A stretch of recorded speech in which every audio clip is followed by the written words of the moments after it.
তো এতটুকু বুঝতাম যে ছেলেদের থেকে দূরে থাকতে হবে, এই জিনিসটা আর কি বাসায় থেকে সবসময় করতো। তখন আপনার বয়স 9 বছর আর ও মোটামুটি 14 বছরের আশেপাশে।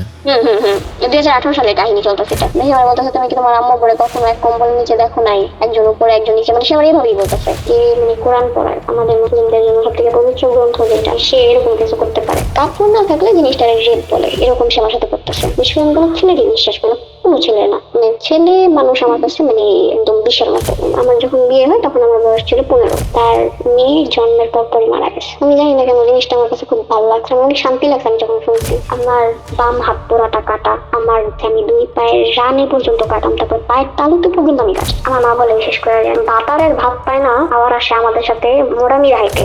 সে কাপড় খুলে নেই, আমারও না তারও না, কিন্তু সে জুব্বা পরা ছিল, সে তার জুব্বাটা একটু উপরে উঠেছিল, মাজার উপর পর্যন্ত উঠাইছিল। কিন্তু সরকারি জিনিস, কিন্তু সরকারি মাল, কখনো আমার কখনো এমনকি এই কথাটাও বলছে যে আমার আপু মরে আমার তখন এটা ইউজ করা আমার জিনিসটা তোমার এত ঘেন্না লাগতেছিল, আমি সাথে সাথে ওয়াশরুমে যাই, আমার ঠোঁট, আমরা যে শরীর তুমি যে সুবা দেন, আমি সেই সুবা দিয়ে আমার ঠোঁট আমি ডলছি। ওই লোকটার বয়স তখন 28 চলতেছে আর আমার বয়স তখন 13 পড়ছে মাত্র। তো সে এক প্রকার জোর করে আমার সাথে ফিজিক্যাল ইন্টিমেসিতে জড়ায়। 300 টাকা পাঠাইছে সে পর্তুগাল থেকে বাংলাদেশে, 1 মাসের খরচ। কোনো কথা নয় বার্তা নেই, আমার চুলের মুঠি ধরে একদম, মানে চুলের মুঠি ধরে মানে নিচে করে আমার পিঠের মধ্যে কয়েকটা ঘষি দেয়, আর পায়ের মধ্যে পাড়া দিয়ে কত পর্যন্ত দাঁড়ায় ছিল, বিছানার চাদর, এমনকি আমি যে হাইটা ওয়াশরুমে গেছি রক্ত পড়তে গেছে এরকম অবস্থা। আই উইশ এটা বয়স্ক মানুষ দেখুক যাদের নিজেদের মেয়ে আছে, যে মেয়ে বিয়ে দেওয়ার আগে একটু চিন্তা ভাবনা করে বিয়ে শাদী দিবেন।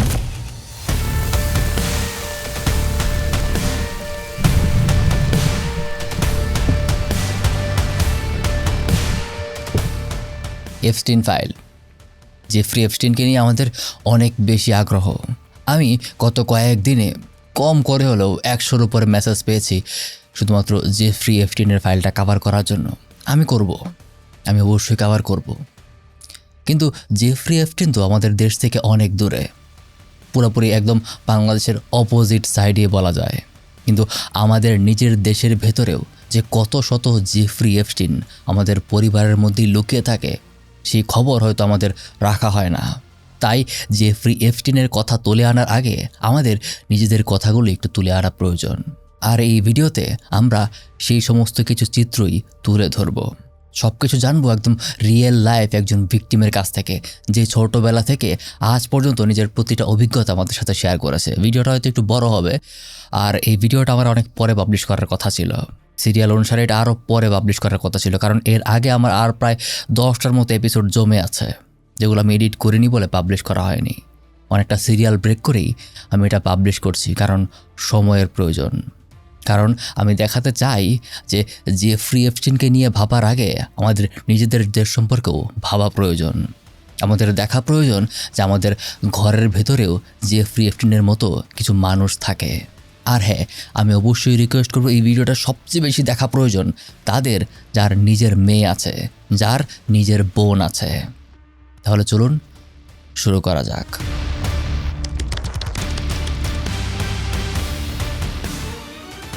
আপু, আপনাকে জয়েন করার জন্য অসংখ্য ধন্যবাদ।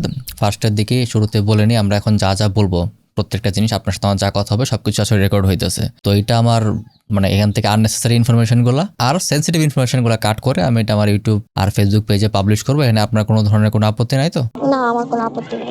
আচ্ছা ঠিক আছে। আর আপনার পরিচয় গোপন রাখার জন্য আমি আপনার কণ্ঠটাও চেঞ্জ করে দেবো, সো ডোন্ট ওয়ারি। তো আপনার ঘটনা যেটা আপনি লিখে পাঠাইছিলেন, আমি তো লিখার অংশটুকু পড়ছি, পড়ার পর আমার কাছে খুবই খারাপ লাগছে, প্যাথেটিক একটা ঘটনা। তো আপনার ঘটনা আপনি শুরু থেকে একদম সিরিয়াল ভাই, আপনার ছোটবেলা থেকে আপনি বলা শুরু করতে পারেন। মাঝখানে যে কোনো জায়গায় কোনো প্রশ্ন থাকলে, কোনো ডাউট থাকলে, কোনো কিছু আমি না বুঝলে আমি প্রশ্ন করবো, ঠিক আছে? আদারওয়াইজ আপনি জাস্ট কন্টিনিউ করতে পারেন। আচ্ছা ঠিক আছে।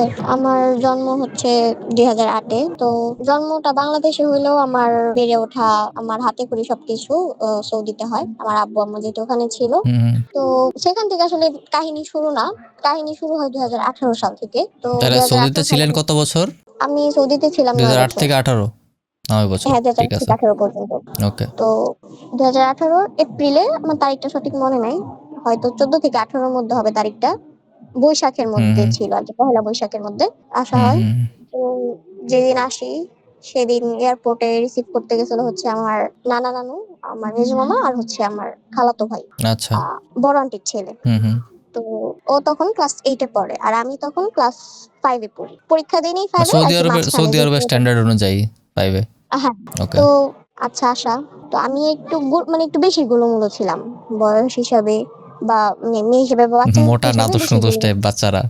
ওকে। হ্যাঁ, ওকে। মোটা ছিলাম। আর তার মধ্যে আমি বোরকা পরছিলাম যে আমার একটু আর কি মানে অন্যরকম লাগতেছিল। বোরখার বোতামগুলো নিচে খোলা ছিল। আর আমি একটু হাঁটতেছিলাম মনে হয় চোখে চশমা ছিল। আমি এমনি চশমা পরি না, কিন্তু ওই দিন আমি এমনি স্টাইল করার জন্য চশমা পরছিলাম। সানগ্লাস না, বোরখা পরছেন চশমা। বলতে তখন তো আপনি যথেষ্ট ছোট, তখনও বোরখা পরার অভ্যাস ছিল, মানে না তখন বোরখা পরার থেকেই? অভ্যাস না, না বোরখা পরার অভ্যাস না আরকি, এটা হচ্ছে মানে সৌদিতে নিয়ম যে বোরখা পরতে হবে। ছোট হও, বড় হও, হিন্দু হও, মুসলিম হও, বোরখা পরতে হবে। 2 থেকে 2.5 মানে বছরের বাচ্চাদেরও বোরখা। আচ্ছা, এটা কি অ্যাকচুয়ালি মানে অফিসিয়াল আইন অনুযায়ী নিয়ম নাকি জাস্ট কালচার, মানে বাচ্চারা প্র্যাকটিস করে? আমি জানি না আসলে। তখন এটা নিয়ম ছিল। এখন এই নিয়মটা উঠাই দিছে। হয়তো সম্ভবত আমি জানি না, কিন্তু আমরা যখন ছিলাম তখন এটা নিয়ম ছিল। হুম, হুম। হিন্দু মুসলিম সবার পড়তে হবে। আচ্ছা, তখন এটা বেসিক্যালি রাষ্ট্রের আইন ছিল এরকম, আর এখন এটা হুম, আইন হুম। নেই, এখন জাস্ট ইচ্ছার না, উপরে। এটা আইন, ঠিক হ্যাঁ আছে, তখন ওকে, এটাও ওকে। আইন ছিল যে মহিলারা গাড়ি চালাতে পারবে না, কিন্তু এখন তো চালাতে পারে। এখন আর অনেক কিছুই চেঞ্জ হুম। করছে। তো ও আমার দিকে মানে একটু কেমনে জানি তাকাইছে, কেমনই কে? জানি, আমার খালাতো ভাই। আচ্ছা। আমি ভাবছি যে না হয়তো আমার এই উদ্ভট গেটআপের জন্য এভাবে তাকায় আছে, তো আমি বিষয়টা ইগনোর করি। তো হুম, ও হুম। আর সেদিন আমাদের সাথে মানে গাড়িতে করে আমাদের সাথে বাসায় আসে না, যেহেতু আমাদের বাসা গ্রামের সাইডে, আমার বাসা যেহেতু, তো ওখান হুম, থেকে হুম। আরো আসে না আমাদের সাথে। ও আমার মামার সাথেই থেকে যায়, মামার বাড়ির কাজে মামার সাথে হুম, হুম। থাকে। সেদিন আরো নানু বাড়িতে আসে না। বইলা রাখা ভালো যে আমি আমার নানু বাড়িতে এসে উঠি। আমরা আমাদের বাসায় হুম, তখন হুম। মানে কাজ চলতেছে, তার জন্য আমরা আমাদের বাসায় আসি না, আমরা নানু বাড়িতে উঠি। তো সবাই সেদিন দেখা করতে আচ্ছা, আসে, আন্টিরা। মানে দেশে তখন তাহলে আপনাদের নিজেদের বাড়ি তেমন বলতে মানে তেমন গোছানো কিছু ছিল না আসলে? না, না, নাই। মানে আমাদের তখন ঘরই নাই। ঘর ভাঙ্গা আরকি। মানে কাজ শুরু করছে। মাটি খুঁড়তেছে এরকম। আচ্ছা, এই অবস্থায় আর চলে ওখানে আসছেন? আম তখন আমার আব্বুর কোনো একটা সমস্যার কারণে আমাদের পাঠায় দেওয়া হইছে ইমার্জেন্সি। আচ্ছা, আচ্ছা। আর আমার নানু চাইতেছিল যেন আমরা দেশে আসি এর জন্য। হুম, হুম। তার কয়েকদিন পর, যেহেতু বিদেশ থেকে কেউ আসলে একটা আমাদের দেশে নিয়ম আছে যে তাদের দাওয়াত খাওয়াইতে হয়। আর যদি নতুন আত্মীয় হয় তাহলে তো আরো। হুম, হুম। কয়েকদিন পরে ১ সপ্তাহ ১০ দিন পর আমাদের দাওয়াত দিছে। তো আমরা ওখানে যাই। ওখানে ওদেরও দাওয়াত দেওয়া হইছে। ওরাও আসছে, আমার খালাতো ভাইরা। আমার আম্মুর হচ্ছে ৪ বোন। তো ৪ বোনের ছেলে-মেয়ে সহ সবাই গেছে। তো ওইখানে ওর আচরণ আরকি একটু অন্যরকম ছিল। মানে উদ্ভট কথা বলা, অন্যরকম ভাবে তাকানো। হুম। মানে আমার সাথে বেশি ঘেঁষাঘেঁষি করা বা আমার আশেপাশে থাকা। আমি যদি ডানে যাই তাহলে ডানে যাওয়া, আমি যদি বামে যাই তাহলে বামে যাওয়া। অন্যরকম। আর যখন অনেক সময় খাইতে বসি, খাইতে দিছিল হচ্ছে বাইরে, মানে প্যান্ডেল কইরা খাইতে দিছিল। তো আচ্ছা, ওখানেও আপনার আমার যেই সময়টার কথা বলতেছেন, তো আপনার যে খালাতো ভাইয়ের কথা বলছেন, সে তখন তার বয়স কেমন ছিল? সে নিজে কতটুকু বড় ছিল? সে তখন ক্লাস 8 এ পড়ে। আচ্ছা, তাহলে বয়স কত ধরতে পারি আমরা? 14? ওর বর্তমান বয়স 23-24 হবে। তো ওই অনুযায়ী ওর বয়স তখন কত হবে আমি আনুমানিক বলতে পারতেছি না। হয়তো আচ্ছা, 13-14 আচ্ছা। হইতে পারে। ওরকমই। হ্যাঁ, ওরকমই হবে। 13 কি 14, এর বেশি হবে না। হুম, হুম। তো যাই হোক, তো ওখানে যখন আমরা একসাথে বসি, তো খাওয়ার মাঝখানে ও করে কি ওর বাম হাত আমার রানের উপরে রাখে। বিষয়টা আমার কাছে খুবই জঘন্য লাগে যে হুম, এতটাও ছোট না যে এগুলা কিছু বুঝি না। যে হুম, আমার কোন জায়গায় টাচ করা ভালো বা কোন জায়গায় টাচ করা ভালো না। তো আমি ওদিকে তাকাই। আর আমি হুম। বলি যে হাতটা সরাইতে। যেহেতু ওখানে অনেক মানুষ, আমি বিষয়টা চিল্লায় আর বলি না। কারণ বললে সে জায়গায় আমার মান সম্মান যাবে। ওর না। কারণ ও ছেলে, আমি মেয়ে। তো আপনি মেয়ে বলার পর বলতে আপনার তখনও তো মানে ঐরকম মেয়ে তো আর আপনি হন নাই। আর এই ব্যাপারটা এমনিও চিন্তা করার কিছু নাই যে আচ্ছা ঠিক আছে, বলেন, না, বলেন। actually আমি আমার আমার নিজের মতামত আপাতত ফ্যামিলিতেই না ছিল, দেই। না, না আমার ফ্যামিলিতেই ছিল যে ছোট হও, বড় হও, যাই হও আরকি আমার আব্বু ছোটবেলা থেকে কি করতো, আমাদেরকে কেউ সাথে তেমন একটা মিশতে দিত না। বিশেষ করে ছেলেদের সাথে। আমার ফুফাতো ভাই, হুম, তার বয়স তখন কত হবে?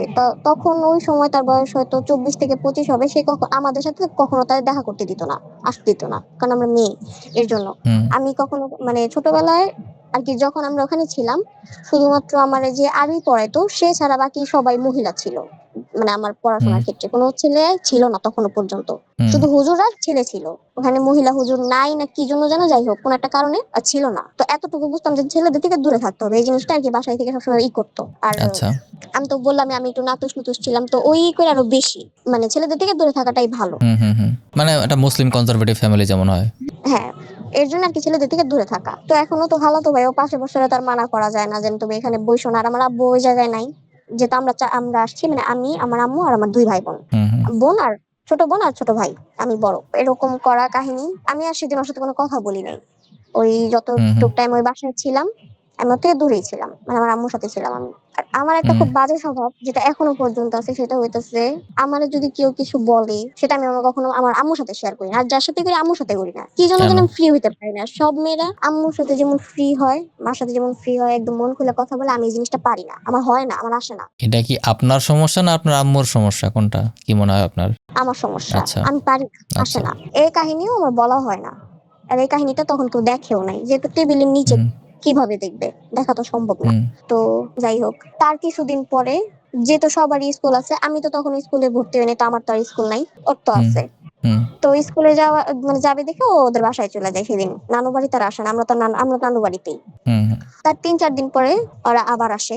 ও এবার ওর মানে ওর বোনের সাথে আসছে, ওর বড় বোনের সাথে, আর আমার বড় খালাতো বোনের সাথে। তা আসছো, হুম হুম ভালো কথা, বেড়াও, তুমিও বেড়াও আমিও বেড়াই। তো বিকালবেলা না, সন্ধ্যাবেলা, সেদিন যেদিন আসছে সেদিন সন্ধ্যাবেলা কারেন্ট নেই, কারেন্ট চলে গেছে। যেহেতু গ্রামের সাইডের এলাকার, এটা আর অনেক আগের কাহিনী, ২০১৮ সালের কাহিনী। হুম হুম তো কারেন্ট নাই সন্ধ্যাবেলা, মাগরিবের পরে, মাগরিবের আজান দিছে সবে মাত্র, এমন সময় আপুর হাজবেন্ড কল দিছে। আপু পাশের রুমে গেছে কথা বলতে। ওই রুমে আমি, আমার ছোট বোন, আর আমার মামাতো বোন, ছোট ছোট যেটা, সেটা আমার মানে বোনের হুম থেকে হুম হয়তো ও কত দিনের, ৪-৫ মাসের ছোট ওরা, ছোট বড় ওরা। আমার বোন বড়, আমার মামাতো হুম। বোন ছোট। আর আমি আর আমার বোন হইতেছি ২.৫ বছরের ছোট বড়। মানে আমার বয়স তখন যদি ৯ হয়, তাহলে ওর বয়স হয়তো ৭ বা ৬.৫ এরকম। তো আর আপনার ভাই? আমার ভাই তখন ২ কি ২.৫ বছর হবে। ওকে, আরো ছোট। ৩ বছর, হ্যাঁ ৩ বছর রানিং চলতেছে, হ্যাঁ ৩ বছর। হুম তো তখন ও বলে কি যে আমি দেখি যে আমি কতটা শক্তিশালী, আমি তোদের কোলে নিতে পারি কিনা, কোলে নিয়ে তোদের আমি উপরের যে দেওয়ালটা, মানে উপরে যে ওয়াল থাকে ঘরে, ওই ওয়াল তোদের হুম আমি টাচ করাতে পারি কিনা। তো আমার সাথে তো এর আগে আমার রানে হাত দিছে, তা আমি বলছি যে না, আমি তোমার কোলে উঠবো না। কোলে উঠলে অবশ্যই মানে বিভিন্ন জায়গায় টাচ লাগবে, তা আমি বলছি না, যে আমি কোলে উঠবো না। আর আমি আমার বোন রবানা করছি যে তোর কোলে উঠতে হইব না।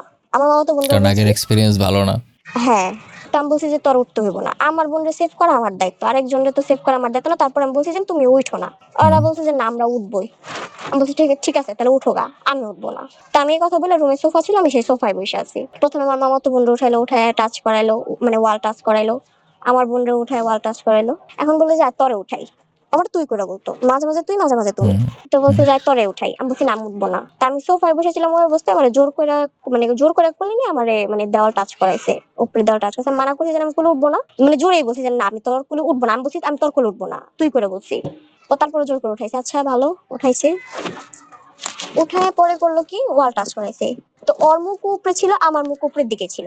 তো আমি টাচ করে যখন মানে আমার যখন নামাইতেছে, তখন ও করে কি আমার পেটে কিস করে। হুম এখন এটা ও ইচ্ছা করে করছে নাকি অনিচ্ছাকৃত হয়েছে আমি জানি না, কারণ ওর মুখ উপরের দিকে ছিল, আমার মুখ উপরের দিকে ছিল, হয়তো বা আমার নামাইতে যে মুখ ভুলে লেগে গেছে। কিন্তু আমার মনে হয় হুম যেটা ইচ্ছা করেই করছে। যখন আমি ওর কোলে থেকে নামছি, তখন ওর চেহারা দেখে মনে হচ্ছে যেটা ইচ্ছা করে করছে, কারণ ওর চেহারা একটা মানে হুম কেমন যেন একটা হাসি ছিল, শয়তানি হাসি। হুম, হুম। সম্ভাবনা বেশি কারণ তার ট্র্যাক রেকর্ড ভালো না। হ্যাঁ, মানে ও যখন আমার নামায়, তখন আমি দৌড় দিয়ে বাইরে চলে যাই। বাইরে আমি আমার বড় মামিদের ঘরে চলে যাই, মানে পাশাপাশি ঘর হুম ছিল। আমার বড় মামিদের ঘরে চলে যাই, ওখানে বসেছিলাম, ওখানে আমার আম্মু ছিল, তারপরে বড় মামি ছিল, আমার বড় মামাতো বোন ছিল, যে আমার 3 বছরের বড়।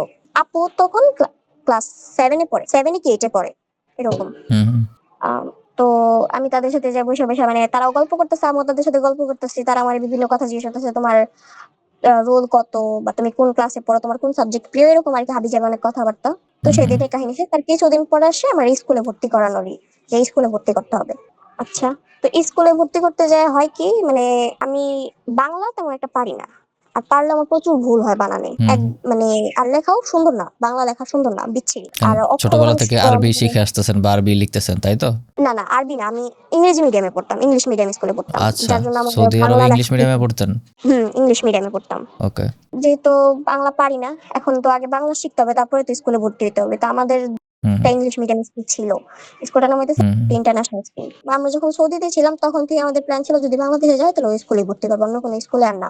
যেহেতু এটা ইংলিশ হুম মিডিয়াম স্কুল, আমার আম্মু চাইতেছিল হুম যাতে মানে আমরা দুই বোনই ইংলিশ মিডিয়াম স্কুলে পড়ি। আমাদের ফ্যামিলিতে আর কি এরকম কেউ নাই যারা তখন পর্যন্ত কেউ নাই যারা ইংলিশ মিডিয়াম স্কুলে পড়ছে, আমি একমাত্র যে ইংলিশ মিডিয়াম স্কুলে পড়তেছি। তো যার হুম জন্য আমার ইচ্ছা ছিল, আব্বুর ইচ্ছা ছিল যেন ওরা ইংলিশ মিডিয়াম স্কুলে পড়বে। তো ওই স্কুলে যাওয়ার পরে আম্মু শুনে যে না, এখানে শুধু ভার্সনটা হচ্ছে ইংলিশ, আর সবকিছু হচ্ছে বাংলা, আর সন্ধ্যা 7টার পরে কোচিং করতে হবে, ওটা বাধ্যতামূলক, ওটা হুম ছাড়া হবে না। আর আমি যেটা আগেই বলছি যে না, আমাদের বিল্ডিং এর কাজ চলতেছে, মানে আমাদের ঘরের কাজ হুম চলতেছে।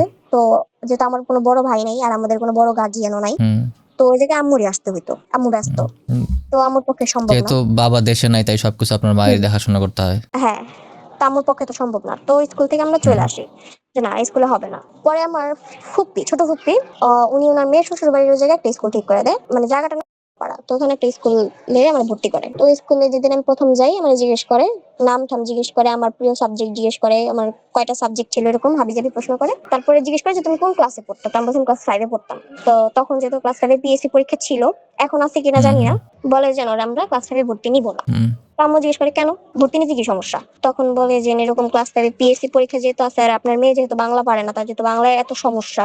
আমার আবার বাংলা হুম, লেখাও হুম, সে দেখছিল, দেখার পর তার হুম, পছন্দ হয় নাই, তো বলছে যে না, মানে প্রিন্সিপাল স্যার যে ছিল সে দেখছে, বলছে না আমার পছন্দ হয় নাই, আপনার মেয়ের আপনি ক্লাস 4-এ ভর্তি করেন, 1 বছর হুম, গ্যাপ দিয়ে, 1 বছর গ্যাপ দিলে তেমন কোনো ক্ষতি হবে না। হুম, তো উনি এখন আরো কয়েকজন বাচ্চা কাচ্চা আনে যে এরাও এরকম 1 বছরের গ্যাপ দেওয়া, তো করেন, সমস্যা হবে না, 1 বছরে কিছু হুম, হইব না, ঠিক আছে। ভর্তি হইলাম। আমি আবার রিক্সা উঠতে পারতাম না, যেহেতু আমার রিক্সা ওঠার অভ্যাস নাই। হুম, হুম। তো আমার সাথে হইতেছে আমার ওই খালাতো ভাইরে হাম্মু পাঠাইতো।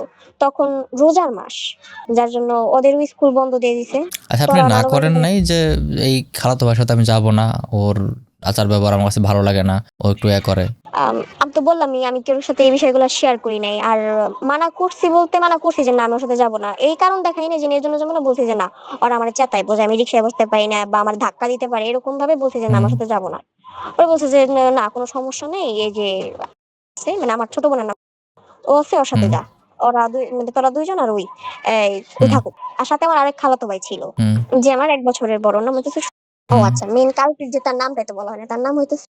তো সেখানে যেতে এতগুলো মানুষ আছে, সেখানে সে অবশ্যই কিছু করবে না, আর ওটা পাবলিক প্লেস। হুম, স্কুলে ভালো মতো যাই, যায় ক্লাস করি, ক্লাস করে বাসায় আসি, এরকম ভাবে 3-4 দিন যাই, যাওয়ার পরে যেহেতু রোজার মাস, ওই স্কুলে বন্ধ দিয়ে দেয়, আমার আর যাওয়া হয় না। তো হুম, এখন আমার ছোট বোন বায়না ধরছে যে কোনো জায়গায় বেড়াতে যেতে হবে, তো আমি বলি কি আইতাল তো বরান্টি বাসায় যাই, তা আমার তো তখন মাথায় হাত যে ওখানেই যাইতে হইব, আর কোনো জায়গা নাই। হুম, তা আমি মানা করি যে না আমি যাবো না, ওদের বাসা আমার ভালো লাগে না, আমি যাবো না। তো বলে যে না যাইতে হবে। তা আব্বুরে দিয়ে আমারে বলায় যে নরে বলো যে এরকম যাইতে, ওই এরকম কাহিনী করতেছে। আমি তারা তো জানে না যে আমি কি জন্য কাহিনী করতেছি, যে আমি কি জন্য যাইতে চাইতেছি না। পরে গেলাম, তো যাওয়ার পরে আমি সবসময় আমার আম্মুর সাথেই থাকতাম, আম্মুর পিছে পিছে থাকতাম, বা আমার ওই খালাতো বোনের সাথে থাকতাম, আপুর সাথে থাকতাম। আপু নাম হইতেছে, হুম, সাথে থাকতাম। যখন সে তার জামাইয়ের সাথে কথা বলতো তখন খালি সরে আসতাম, মানে আম্মু আমারে বলছিল যে থাকো সমস্যা নেই, কিন্তু ওর জামাই যখন ফোন দিব দেখবা তুমি ওখান থেকে সরে হুম, আসবা। আমি বলছি, ঠিক আছে আইসা পড়বো, সমস্যা নেই। তো তখন সুযোগ পাইনি কোনো রকম ওর সাথে কিছু করার।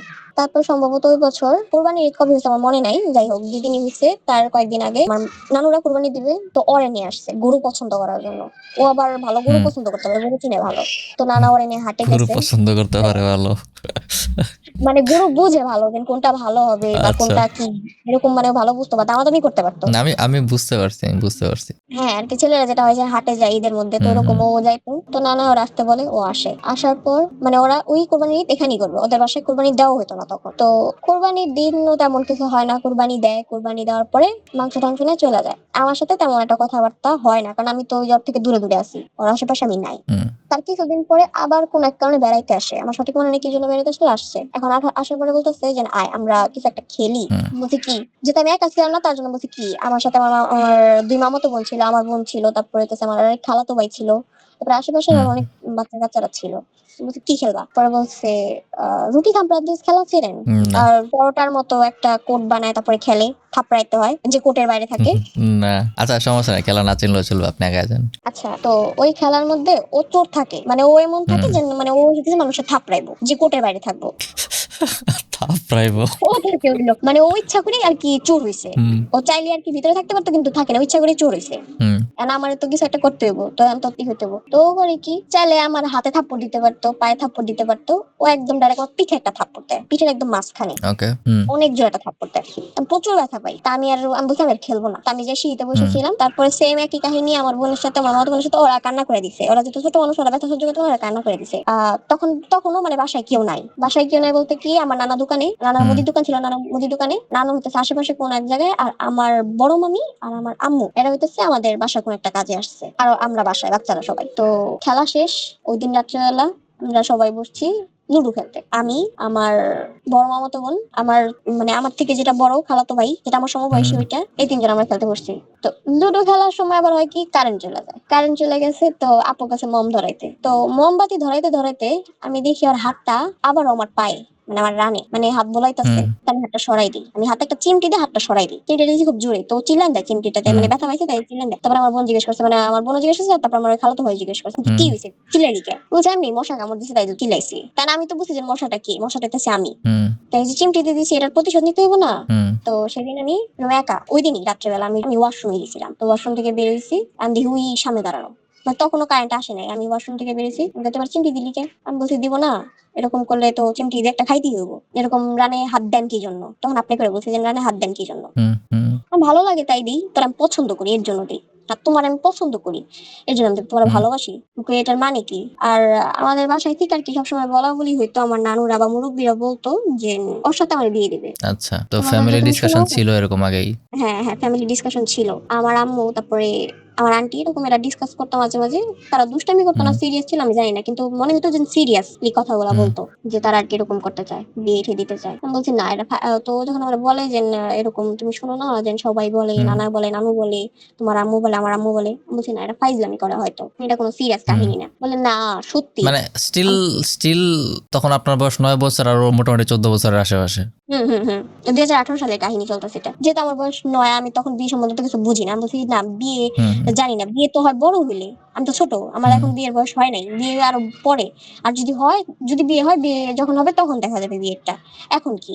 বল না আমরা তো এখন থেকে কিছু করতে পারবো, কি কি করবো, কই যে তুমি যে মুভি দেখো না, আমি কই হ্যাঁ দেখি, মুভি না দেখার কি আছে, কই তুমি মুভিতে দেখো না, নায়ক নায়িকা কি করে, আমি কই কি করে, তো সে আমার ইঙ্গিত দিতেছে মানে আর কি ইন্টিমেট যে সিন গুলো আছে সেগুলোর প্রতি, যে তুমি কি ওগুলো দেখো না, তখন ওই মেয়েটার আর এই ব্যাপারে কি বোঝে, যার বয়স মাত্র 9 বছর, সে তো আর এগুলো সম্বন্ধে কিছু জানে না, তো তুমি কি তোমার আম্মু বলে কখনো দেখো নাই, যদি সে অন্য কেউ কথা বলতো তাও মানতাম, মেহেমার বলতেছে তুমি কি তোমার আম্মু বলে কখনো এক কম্বলের নিচে দেখো নাই, একজন উপরে একজন নিচে, মানে সে আমার এইভাবেই বলতেছে, বিষয়গুলো কতটা লেম আমি আশা করি আপনি বুঝতে পারতেছেন। আই নো, খুব ভালো মতোই বুঝতে পারতেছি। সে আমার খালাতো ভাই হোক, মামাতো ভাই হোক, যাই হোক, ভাই তো, তার মুখ থেকে তার এগুলো আমি আশা করতে পারি না, তো আমি স্বাভাবিক উত্তর দিই এগুলোর যে হ্যাঁ এইগুলোর একটা প্রধান কারণ হলো তো ওই যে মিডিয়া ইনফ্লুয়েন্স, বাচ্চাদের থাকে না, মিডিয়ার তো মিস ইন্টারপ্রিটেশন হয় প্রচুর, আর ওই আর্লি এজের মধ্যে এগুলো লাইক যে যার মতো ইন্টারপ্রেট করে নেয়, তো একটা ব্যাড ইনফ্লুয়েন্স আছে। আর গার্ডিয়ানশিপের থাকে না, গার্ডিয়ানশিপের ইন্টারভেনশন ওই না থাকলে অনেকগুলোর মানুষ মাথার মধ্যে উল্টাপাল্টা থট আসে। তাই কাহিনী এখন তখন মানে স্বাভাবিক বলে যে হ্যাঁ কম্বল নিচে থাকবে না কেন, তারা যখন শীত থাকে তখন কম্বলের নিচে ঘুমায় না, তা আমি উত্তরটাই ভাবে দিচ্ছি যে তারা ঘুমায় না, ঘুমায় থাকে, তো বলছে না ঘুম না অন্য কিছু, তুমি কি কখনো কোনো শব্দ পাও না, বা তুমি কি কখনো দেখো না এই যে খাট নড়ে, মানে আমি মানে কি বলবো আর, তখন তার এত কিছু জানতাম না যে কথা বলার অর্থ কি, আমি বলছি তুমি কি পাগল হয়ে গেছো, তুমি কি লুডো খেলা মানে বুঝো, আমি বলি, না আমি তো লুডো খেলতে পারি না, আমি তাকে পরে কখনো খেলে নেই, আজকে আমার প্রথম, বলছে না এই লুডো না অন্য লুডো, মানে তার কথাগুলো আর কি সবকিছু যাইতেছে যে আর কি নেগেটিভ সাইডে প্রত্যেকটা কথা, তখন বুঝি নাই, এখন তো বুঝি, এখন তো বড় হয়েছে, এখন তো বুঝি, বলে না এটা না অন্য লুডো, বলে লুডো তো আমার জানার মতো একটাই, অন্য কোনো লুডো আছে কিনা আমি জানি না, বলে আছে, তার চেহারা দেখে মনে হইতেছিল যে সে খারাপ কথা বলতেছে, তার জন্য বুঝি যে না আমি আর আজকে কথাবার্তা বলতেছি না, চলেন যাই আমরা এখান থেকে চলে যাই, আমরা ওই রুমে যাই বা ওই ঘরে যাই, সেদিনের মতো কাহিনী এখানে শেষ, আর কোনো কিছু হয় না। তার কিছুদিন পরে আমার আম্মুর একটা মোবাইল নষ্ট হয়ে যায়, ওই মোবাইলে আম্মুর গুরুত্বপূর্ণ কিছু নাম্বার ছিল, কন্ট্যাক্ট নাম্বার ছিল,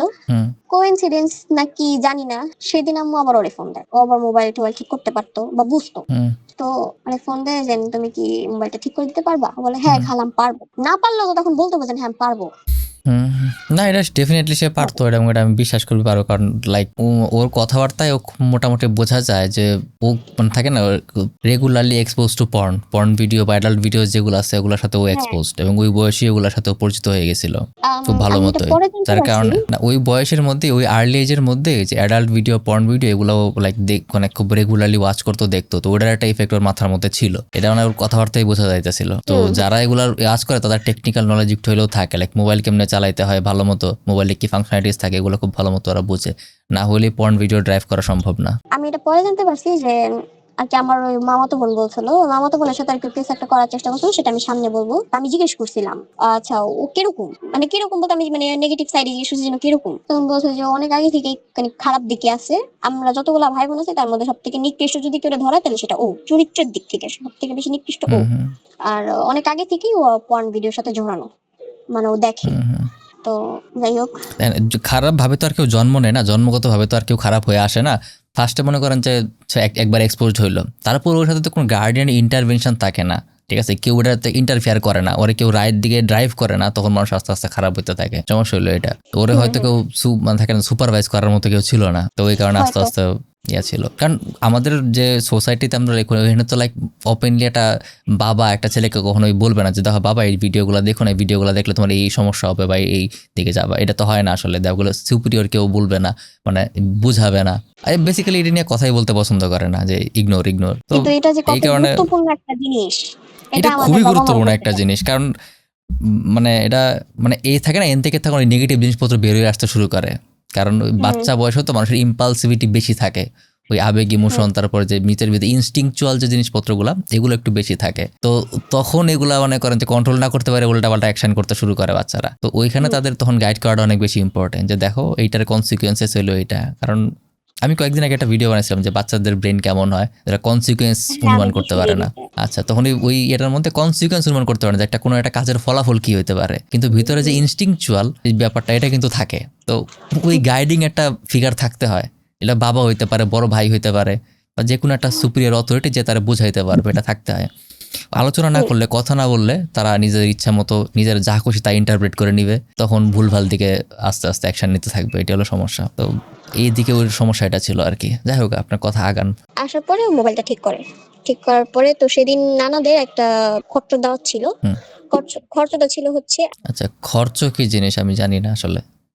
খরচ হইতেছে ওই যে মানে মারা যাওয়ার 40 দিন পরে ওই যে খাওয়ায় না আচ্ছা, ওইটা। আমরা 40 বলি এটারে। আমাদের এখানে খরচও বলে 40ও বলে, দুটাই বলে। আচ্ছা, বেশি ঠিক আছে, বলা হয় ওকে। খরচ, এই জন্য আমি খরচটাই বলছি। হুম ওখানে আর কি আমাদেরও বলা হয়েছিল, যেহেতু আমরা নানাদের সাথে থেকে তারা এটা জানে, হুম তো হুম বলছে। তো ও যখন আসে তখন নানা ওরে বলে, নানাও বলে আম্মুও বলে যে তুই যাবি কি জন্য, খরচ খাইয়ে যা। হুম হুম ওই দিন আমি আর ওর সাথে বসি না, হুম, আমার শিক্ষা হয়ে গেছে।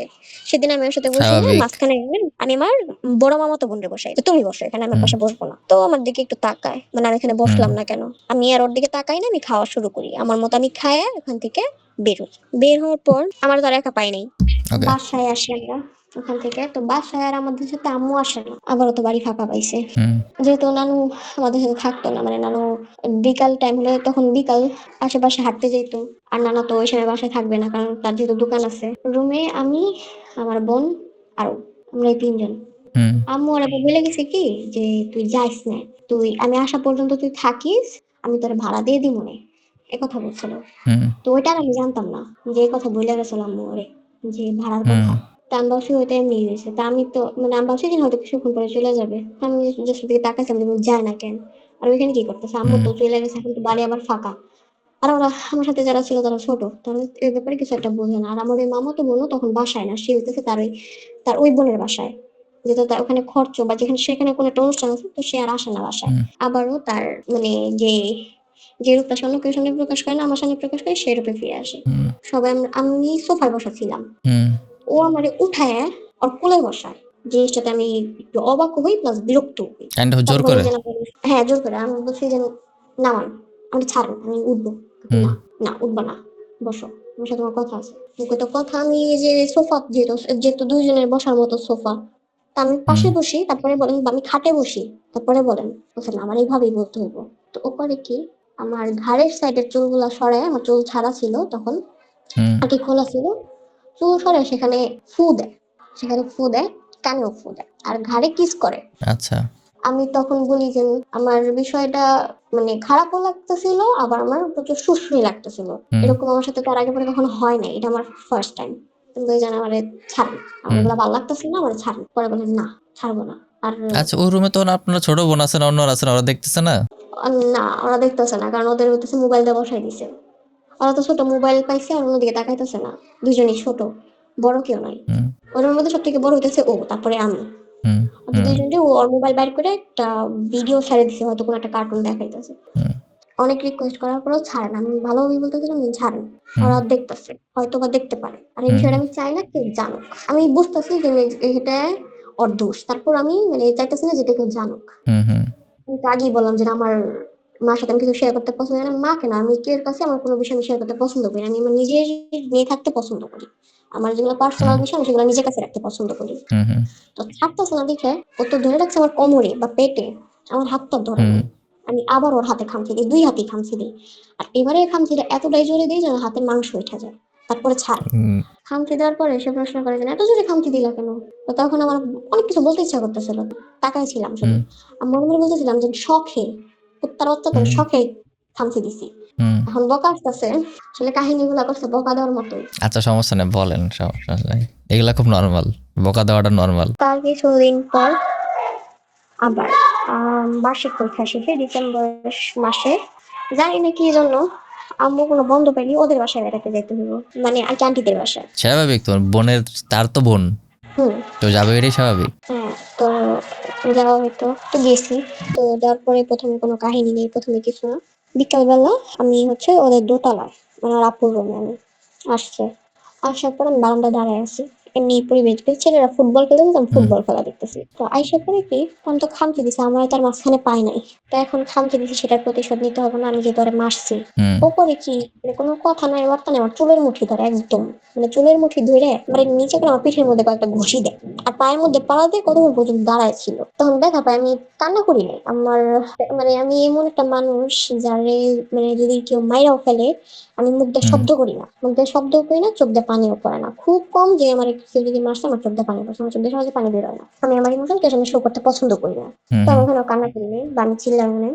তারপর ও আমার মায়েরা চলে যায়, চলে যাওয়ার হুম। পর ও ওই জায়গায় জায়গায় ফুটবল খেলতে যায়, তো আমার তো মার সামনে দেখা হয়েছে, তো আমি আর কোনো কথাবার্তা না বলে আমি খাটে শুয়ে পড়ি। তো তখন আমার আবার একটা অভ্যাস ছিল, আমি প্রচুর সিআইডি দেখতাম। সিআইডি হয়তো চেনেন, সিআইডি শোটা। অবশ্যই, অবশ্যই, হুম। খুব ভালো মতো ওইটা দেখতাম। চিনি। হুম। ওই শোটা আমি প্রচুর দেখতাম। তো আপুর দুটা ফোন ছিল, তো একটা ফোন আমার দেয়, আমি চাই যে না হুম, আপু আমার দাও, আমার তো তখন কোনো ফোন নাই, আর আম্মুর ফোন হুম, আমার বেশি একটা দিত না, আমার ধরতে দিত না, কেন ধরতে হুম, দিত না সেটাও পরে বলবো। তো আপুর ফোন আমার দেয়, আমি সিআইডি দেখতেছিলাম। হুম, শুধু যে আমি দেখতাম তা না, আমরা সব খালাতো মামাতো ভাই বোনরা প্রচুর সিআইডি পছন্দ করতাম, শুধুমাত্র মোবাইলে। হুম, ও আমাদের থেকে অনেক বড়, তো তার সাথে আমাদের ম্যাচ হুম, হতো না। খাটে যেতে শুয়েছে শীতের দিন, ডিসেম্বর মাস শীত, হুম, আমার চারপাশে সবগুলো একদম ঘিরে মানে আমরা সবাই শুয়ে রয়েছি। নাম কিনে নাম মাঝখানে, তো আমার হুম, পাশে কে ছিল, আমার ছোট খালাতো ভাই ছিল, আমার ছোট আন্টি ছেলে ছিল, ওর নাম হচ্ছে, ছিল আমার পাশে। তো ওরেও সরাই দেয়, ও মানে খেলা শেষ করে আসছে মাগরিবের পরে, ওরে সরাই দেয়, বলছে উঠ এখানে আমি শুবো। তো আমি বলছি উঠবে এখানেই শুবি, তো থাপ্পড় দিয়ে সরাই দিত। তখন আমাদের পাশে হইতেছে আমার ছোট আন্টি ছিল। হুম, তো আমি তখন আরকি মানে একটু ছিলাম যে হয়তো এখন কিছু করব না। আর আসলেই যতক্ষণ পর্যন্ত আন্টি ছিল ততক্ষণ পর্যন্ত আমার সাথে কিছুই করে নাই। শুধু শুয়ে, শুয়ে সিআইডি দেখছে। হুম, তো সিআইডির একটা ক্যারেক্টারে আমার প্রচুর ভালো লাগতো। মানে আমার ভালো লাগতো বলতে কি, মানে ওর অ্যাক্টিংটা আমার কাছে ভালো লাগতো। দয়ার অ্যাক্টিং আমার কাছে খুব ভালো লাগতো। মানে ও যে থাপ্পড় দিত, থাপ্পড়গুলা বা দরজা ভাঙতো, হুম, এই জিনিসগুলো আমার কাছে ভালো লাগতো। তো আমার হুম, কানে, কানে বলতেছে যে আমি হচ্ছি তোমার দয়া। হুম, আমি মানে এই জায়গায় আমার দয়া হওয়ার কি আছে? দয়া তো আমার না বা আমিও হুম, তার না। সে এমনি একটা ক্যারেক্টার। তো হুম, বলে যে না, আমি হচ্ছি তোমার দয়া, আমি তোমার জন্য এরকম দরজা ভাঙতে পারবো, এই করতে পারবো, সে করতে পারবো। মনে মনে বলতেছে যে তুই যা মন চায় তা পার, তুই আমার কানের ঘুরে বলতেছিস তুই এটা পারস, তুই এটা পারস, তোর মতো তুই থাক না রে ভাই, হুম, আমার এমন মতো থাকতে দে। তার মধ্যে হুম, উঠতে চাই, আমার উঠতেও দিব না, আমার হাত ধরে রাখছে, আমার ডেনা ধরে রাখছে যে না উঠবা না, এখানে এসো। হুম, শুইলাম। শোয়ার পরে যতক্ষণ পর্যন্ত আন্টি ছিল, আন্টি মনে হয় আধা ঘন্টার মতো ছিল, ততক্ষণ পর্যন্ত কিচ্ছু না, আন্টি উঠে যায়। আমাদের চিল্লাচিল্লিতে আমরা যে একটা এপিসোড দেখতেছি আর এই যে এটা হইতেছে হা হা হি হি করতেছে, আন্টি উঠে গেছে। তো কিছুক্ষণ পরে আমার মাথার পাশে ছিল হচ্ছে আমার ওই মেজ খালাতো ভাই, ও ছিল। তো ও করে কি, প্রথমে আমার পেটে হাত রাখে, পেটের উপরে, জামার উপর দিয়ে। হুম, আমি হুম, স্বাভাবিকভাবে হাত ছড়াই দিই, এরকম 3-4 বার করে আমি 3-4 বারই হাত ছড়াই দিই। তারপর কানের কাছে এসে বলে যে হাত চাপতে দাও, নাহলে যখন একলা পাবো তখন কিন্তু আর ছাড়বো না, এরকম কিছু করে আমার থ্রেট করে। হুম, হুম, তো আমি বলছি যে না, রাখতে দিব না। বলছে না, দিতেই হবে। তো যাই হোক, আমার এক হাতে মোবাইল ছিল, আরেক হাত ধইরা মানে নিচে ধইরা রেখে আমার পেটের উপর হাত রেখে আর কি, মানে চারপাশে হাত বুলাইতেছে, আমি হুম, মুখটা মানা করতেছি যে হাতটা সরান, আমার সুসুই লাগতেছে, হাত সরান, আর আমার ভালো লাগতেছে না, হাত সরান, আমি এটাতে মানে অভ্যস্ত না বা আমার এগুলো ভালো লাগে না, হাত সরান। মানে হাত সরাবো না। কিছুক্ষণ ওইভাবেই আছে, তারপরে সে আমার জামার নিচে দিয়ে হাত ঢুকাইছে। আমি বলছি যে না, এটা বেশি হইতেছে, হাত সরান, এটা না, হাত সরান। বলে না, হাত বের করবো না। পরে আমার কানে কানে মানে কথা দুইজনে আর কি, মানে এমন বলতেছে, তখন কানে কানে বলতেছে যে তুমি একদম আমার পাশে শোয়া। তো কানে কানে বলাটা হুম, ওরকমই না, সবার চলতেছে মোবাইলের মধ্যে, হুম, তো কেউ কেউ দেখতেছে না। তো ওরা বলে যে আমি শুধুমাত্র পেটে হাত রাখবো, অন্য কোনো জায়গায় আমি হাত দিব না, হাতে রাখো। মানে হাত রাখতে দাও, রাখে, যে আমার নিচে দিয়ে আমার পেটে হাত রাখে। রাখার পরে আবার সেম চারপাশে সে হাত বলাইতেছে আমার পেটের চারপাশে। এখন সে আরেকটু উপরে যেতে চায়, মানে সে আমার বুকে হাত দিতে চাইতেছে, আমাকে না, এটা আমি দিব না। তো এটা মনে করছি পরে শুনছে, সে আর ওখানে যায় নাই। এখন সে আমার মানে আরো আমার পায়জামার নিচে বেশ হাত দিয়ে যেতেছে। আমি তখন একটা গেঞ্জি আর একটা হইতেছে প্যান্ট পরা। বলছি না এটাও না। মানে আমি আমার আরেক হাত দিয়ে মোবাইল অন্যজনের হাতে দিয়ে আমি বলছি যে না, হাত ছড়ান নাহলে আমি উঠে যাবো। পরে তার কিছুক্ষণ পর ওর আম্মু ডাক দিছে, ওর দোকানে পাঠাবে কি সেই জন্য জানি সস পাস্তা কিছু একটা শেষ হয়ে গেছিল, ওরা দোকানে পাঠাবে জন্য ডাক দিছে। তো তখন আমার মেজো খালাতো ভাই আমার বলে, মানে বলে যে তোরা তখন যা করছিস আমি সবটাই দেখছি। আমি তো পুরাই অবাক, ও দেখলো কেন? হুম। ওরা বলে, আমি সবই দেখছি। আর ওইটা তার স্বভাব কোনটা করে। আমি তোর ভাই হিসেবে ধরে বলতেছি, আমি এমনিও তোর ভাই, আমি তোর বড় ভাই হিসেবে ধরে বলতেছি যে সে যখন পরবর্তীতে আসবো, সমস্যা আবার উপরে আসবো, যেহেতু একবার তোরা পাইছে তোরা ছাড়বো না, তুই আসলে নিচে চলে যাবি। আমি বলছি ঠিক আছে। আবার আমার এটাও বলতে তুই যদি নিচে না যাস তাহলে আমি খাওয়ার কাছে বলে দিব যে না, যে আম্মুর কাছে বলিস না, আমি নিচে চলে যাবো, সমস্যা নেই। আসার পর আমি বললে সিম্পল সমস্যা করি। কি? না বললে তো আর ভালো, বললে তো তার গার্ডন হয়। এটা তো তখন আমি বুঝতেছি না। আমি ভাবতেছি যে সবাই আমারে খারাপ বলবো, মানে সবাই আমারে করবো যে আমার দোষ এরকম কিছু একটা বলবো। মানে আমি জানি না আমি কি জন্য, মানে আমি প্রচুর ভয় পাইতেছিলাম যে আচ্ছা হয়তো বুঝছি, সবাই আমার তখন আপনার বয়সও 9, 10ও হয় নাই না? যেহেতু পিউবার্টিও ডিসেম্বর স্টার্ট মাস তখন হয়নি আমার 10 তখনও। হয়েছে, তখন আমার 10 হয়েছে। আচ্ছা 10। ওকে। তখন 10 হয়েছে, যেহেতু ডিসেম্বর মাস চলে চলে যাই। তো যখন চলে যাই আমার দিকে তাকাই ছিল। তারপর 3-4 দিন আমি বাসায় ছিলাম। আমি যখন দোতলায় একা থাকতাম, হুম। আমি আবার কি মানে একা থাকতে খুব পছন্দ করি, তো এটাও জানতো। আর ও এটাও খুব ভালো মতো কিন্তু আমার একদিন বলছিল যে আমি জানি তাহলে আমি যাই করি তুই তোর কাছে বলবি না, আর আমি এটারই সুযোগ নেই, এরকম একটা কথা আমার বলছিল। হুম। এটা আবার পরে বলছে, যাই হোক বলছিল। তার হুম। কিছুদিন পরে আমার ওই খালাতো ভাইয়ের চাচাতো বোনের বিয়ে, আমাদের দাওয়াত দেয়, আবারও যাই। গায়ে হলুদের দিন আমি সেদিন শাড়ি পরছিলাম। তো পরার পরে আমি নিচে যাই, নিচে যাওয়ার পরে প্রথমেই ওর মুখটা, আমি সিঁড়িতে যেন নামতেছি, আমি 2 সিঁড়ি বাকি নামার ওর মুখটাই আমার সামনে আসে। তো আমি পাশ কাটা চলে যেতে বিয়ে বাড়ি, অনেক মানুষ আশেপাশে আছে, তো আমি আর ভয় পাই না, আমি চলে গেছি। আমি মানে আমার আঙ্কেলের পাশে গিয়ে বসেছিলাম। তো এখন আমাদের যাওয়ার পালা, তো যাওয়ার আগে কি সবাই চেয়েছে যে একটা ছবি তুলতে, আর আমি যেহেতু শাড়ি শাড়ি পরি না, আমি অনেক ছোটবেলা একবার পড়ছিলাম, তা আব্বুর ছবি দেওয়ার আম্মু বলেছে তা ছবি তুলি, আর এমনি আর কি ছবি টবি তোলে না, অনেকে তো তোলার জন্য তারা করেছে, তুলতেছি। ও বলতেছে যে আমার সাথে একটা ছবি তুলতে পারে। আমি বলছি না, আমার সাথে ছবি তুলবো না, ওর সাথে ছবি তোলার আমার কোনো দরকার নেই, আমি তুলবো না। আম্মু বলে যে দাঁড়া, সমস্যা কি, বড় ভাই তো, তুললে কি হয়েছে, হুম। তোরা না মানুষ। আমি বলছি না, আমি তুলবো না ছবি। গায়ে হলুদে গেলাম, যাওয়ার হুম। পরে সেখানে খাওয়া দাওয়া করলাম। খাওয়া দাওয়া করে বাসায় আসছি, মানে ওদের বাসায় আসছি।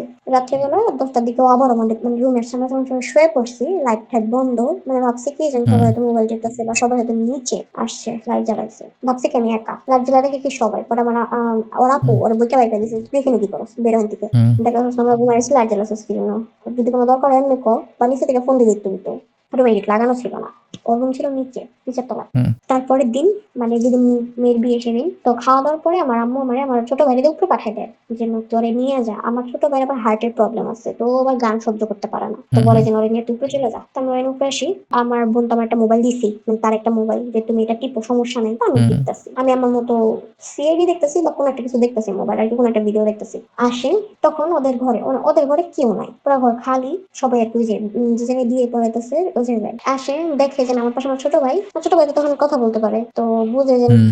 বাচ্চাদের কথা বললে বিশ্বাস করতে পারে, তো এই জন্য কিছু করে না, নিচে মানে ফ্লোরে বসে আর কি, আমি খাটের একদম কর্নারে ছিলাম, তো হুম।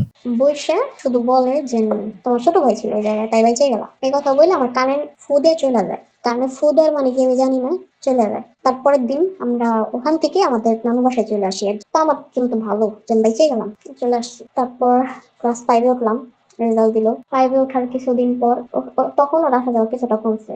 আমি একটা জায়গায় মিস্টেক করছি, সেটা হচ্ছে ও ক্লাস 8-এ না, ও ক্লাস 9-এ পড়তো, 8-এ না। এই জায়গায় একটু আমার ভুল হয়েছে। আচ্ছা ঠিক আছে, 1 বছর তো ডিফারেন্স, কোনো বেশি কিছু না। কিছুদিন আমি ওর থেকে মানে তো ভালো দূরে থাকতে পারতেছি। 2019 সালে, তখন তো 5-এ, হ্যাঁ মার্চের 3 তারিখ আমি তখন স্কুলে, আমার তখন অঙ্ক ক্লাস চলতেছে, তো আমার পেটে প্রচন্ড ব্যথা শুরু হয়। আমি ব্যথা মানে তখন আমি জানি না যে ব্যথা কি জন্য হইতেছে, আর হচ্ছে আমার মানে আমি বুঝতে পারতেছি যে আমার কাপড় নষ্ট হয়ে গেছে। হুম। মানে এমনও নষ্ট হয় নাই যেটা আর কি কেউ দেখতে পারতেছে, সেটা আমি বুঝতে পারতেছি এরকম। হুম। আমি ওয়াশরুমে যাওয়ার পরে জিনিসটা আমি দেখি, তখন আমি বুঝি যে হ্যাঁ, আমার মেনস্ট্রুয়েশন শুরু হয়েছে বা আমার পিরিয়ড শুরু হয়েছে। তার এই জিনিসটার নাম যে এটা, আমি এটা জানতাম না, আমার বাসা থেকে আমার কখনো বলেনি আম্মু, বা আমার যেহেতু হুম। কোনো বড় বোন ছিল না, তো আমার এগুলো কেউ বলে না, আমি জানতাম না। তো আমি মানে জিনিসটা ভয় পাই, আমি ভাবছি যে হয়তো আমার কোনো সিরিয়াস রোগ হয়েছে, বা হয়তো ওর কারণে কিছু একটা হয়েছে, হুম। ও হয়তো আমার সাথে স্বাভাবিক। এরকম করছে, হয়তো এটা হইতেছে। সেদিন আমার আম্মু আবার আমার টিফিন খাওয়াই দিত, মানে স্কুলে নিয়ে যেত আমার খাওয়াই দিয়ে আসতো, তো সেদিনও আসছে খাওয়াই। তো আমি সেদিন তখন আম্মুরে বলতে চাইছি যে আম্মু আমি মানে এরকম কিছু একটা দেখছি। আমি মানে মানে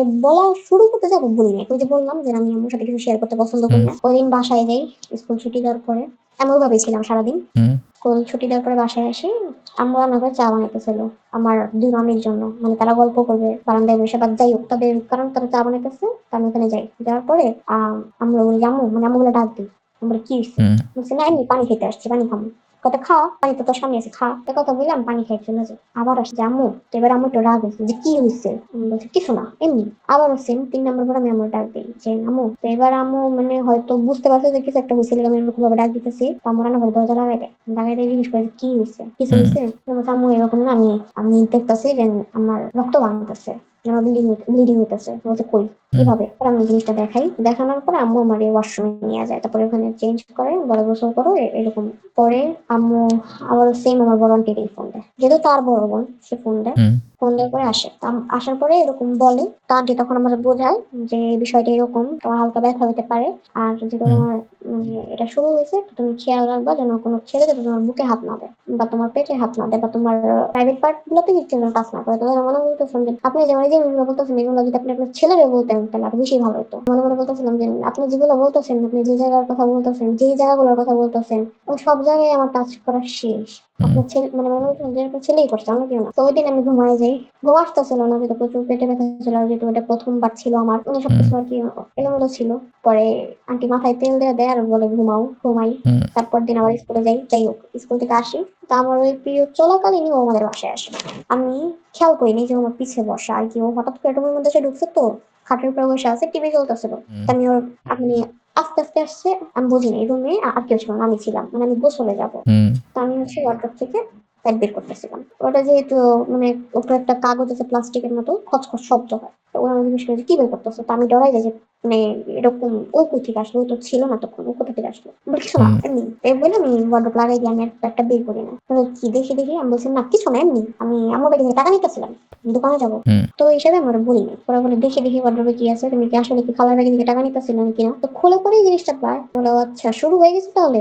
আমি আর কিছু বলি না, আমি ওর সামনে দিয়ে তখন প্যান্ডে ওয়াশরুমের ভিতরে ঢুকে যাই। আর হুম আমি এমনি অনেক টাইম নিয়ে গোসল করতাম, ওই দিন আরো বেশি টাইম নিয়ে আমি গোসল করি। আমি 3 ঘন্টা আমি ঝর্ণা নিচে ছিলাম, মানে বসেই ছিলাম, আমি ওয়েট করতেছিলাম যে কোন সময় চলে যাবো। পরে আমার আম্মু এসে আমার ডাক দেয় যে আমি বের হও, তো বের হয়ে দেখি যে আমার ওয়ার্কের রুমে নাই। তা আমি ওই দিন আর তেমন কিছু হয় না, তারপরে অনেকদিন পর্যন্ত কিছুই হয় না।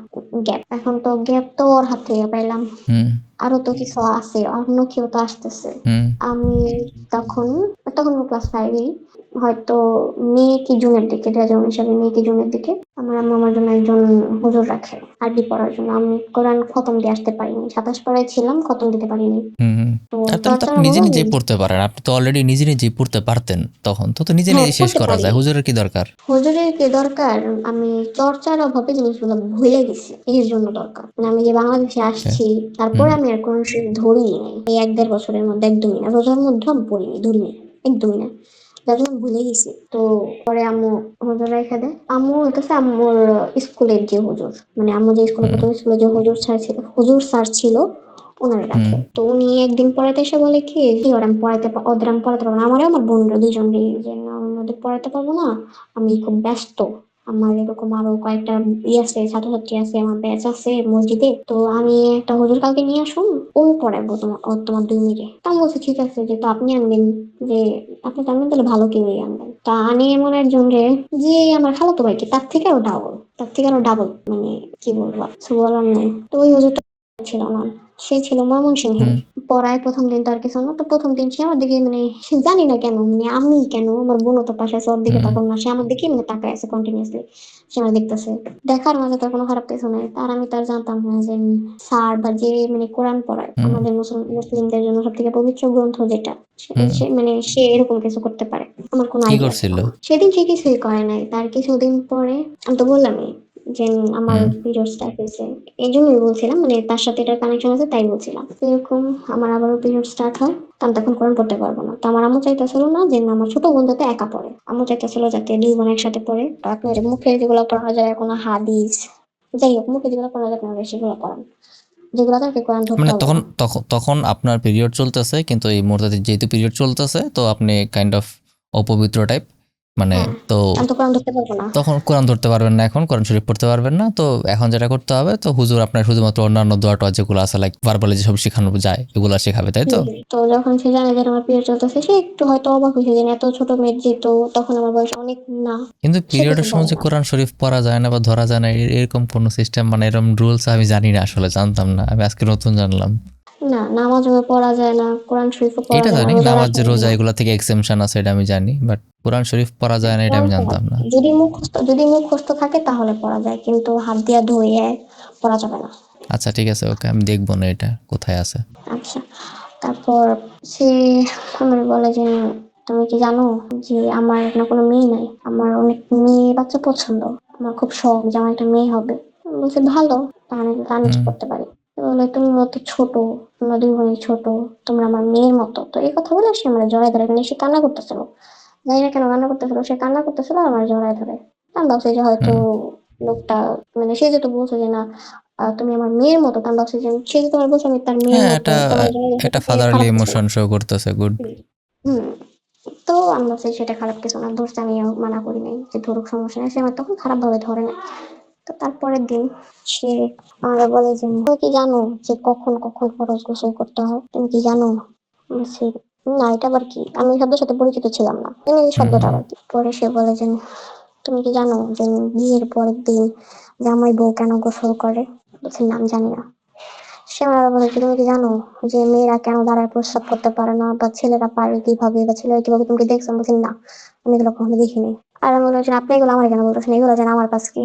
বলে না, তোমার আম্মু ভাই বলছে না যে তুমি তখন করতে পারবে না, তোমার মুখে যেগুলো শেখানো যায় তোমার ওগুলো শিখাবো। তখন আমি বলি যে না, আমি তো আরো হুজুরদের কাছে বসে, তারা তোমার কখনো এরকম কিছু শিখায় নাই। বলে তখন তো তোমার পিরিয়ড হয় নাই, তাই তোমার শিখায় নাই, এখন তো তোমার হয়েছে, এখন তো তোমার জানতে হবে এগুলা।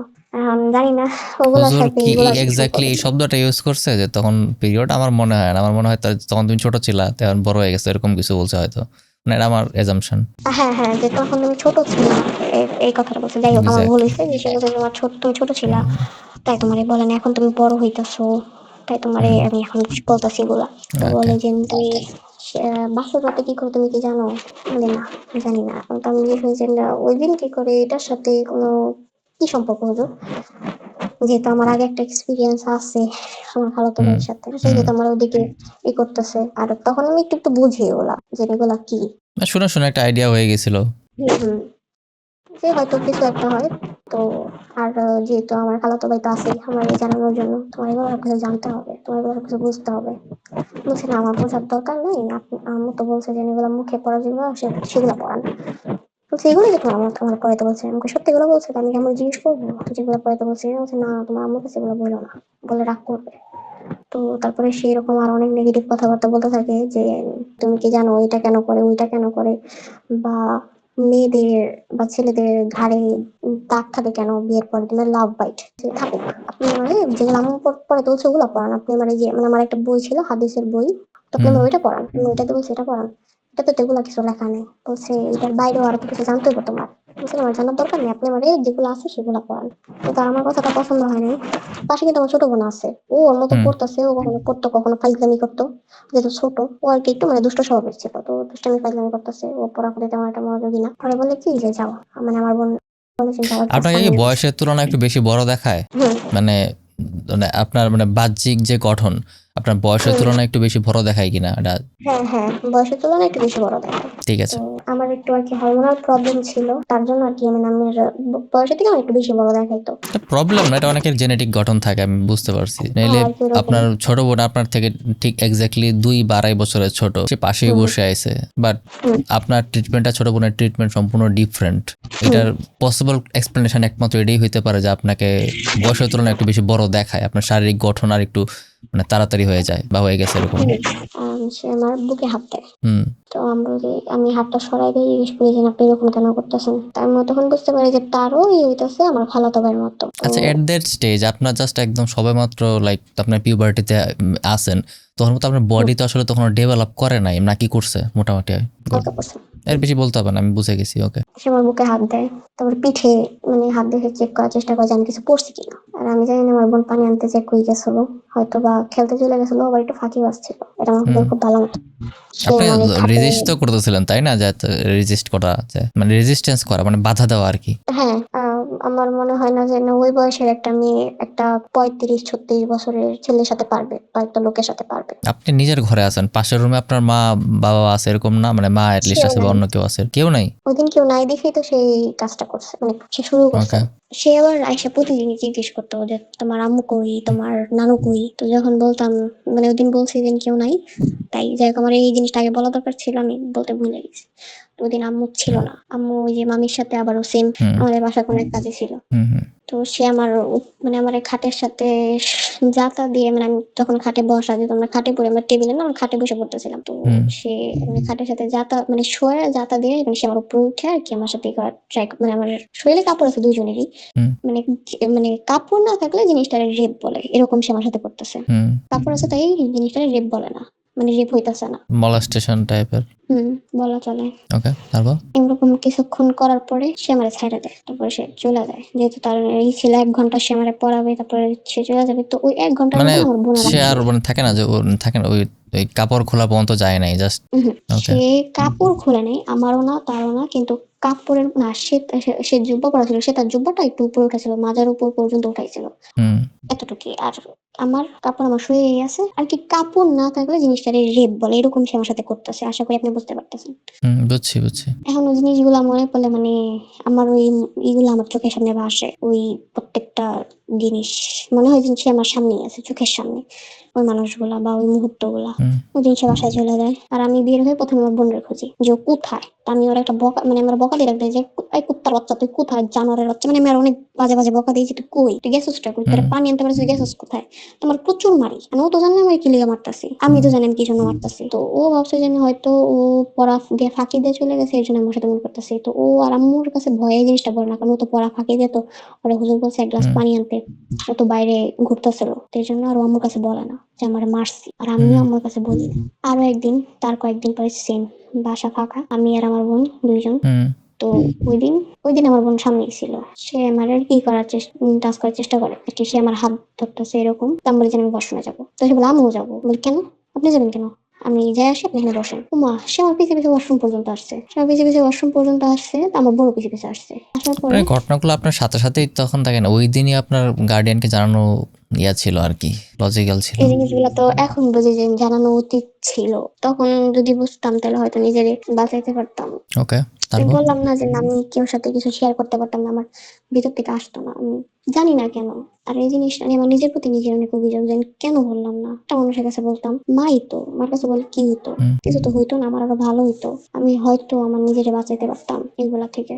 তো চাইল্ডহুড ট্রমার ইফেক্ট অনেক লম্বা সময়ের হয়, বড় মানুষের থাকে না, অ্যাডাল্টহুড বয়সের ট্রমা এরকম থাকে না, মানে খুব বেশি লং লাস্টিং হয় না, বাট চাইল্ডহুড বয়সের ট্রমাগুলো এগুলো খুব লং লাস্টিং হয়, ফ্ল্যাশব্যাক দেয়। বাট আপনার একদম 30 বছর বয়সে যেটা খাবেন সেটা থাকবে না, তো আমি খুব বেশি দিন থাকবে যখন না, একটা সময় চলে ঘুমাই, যাবে।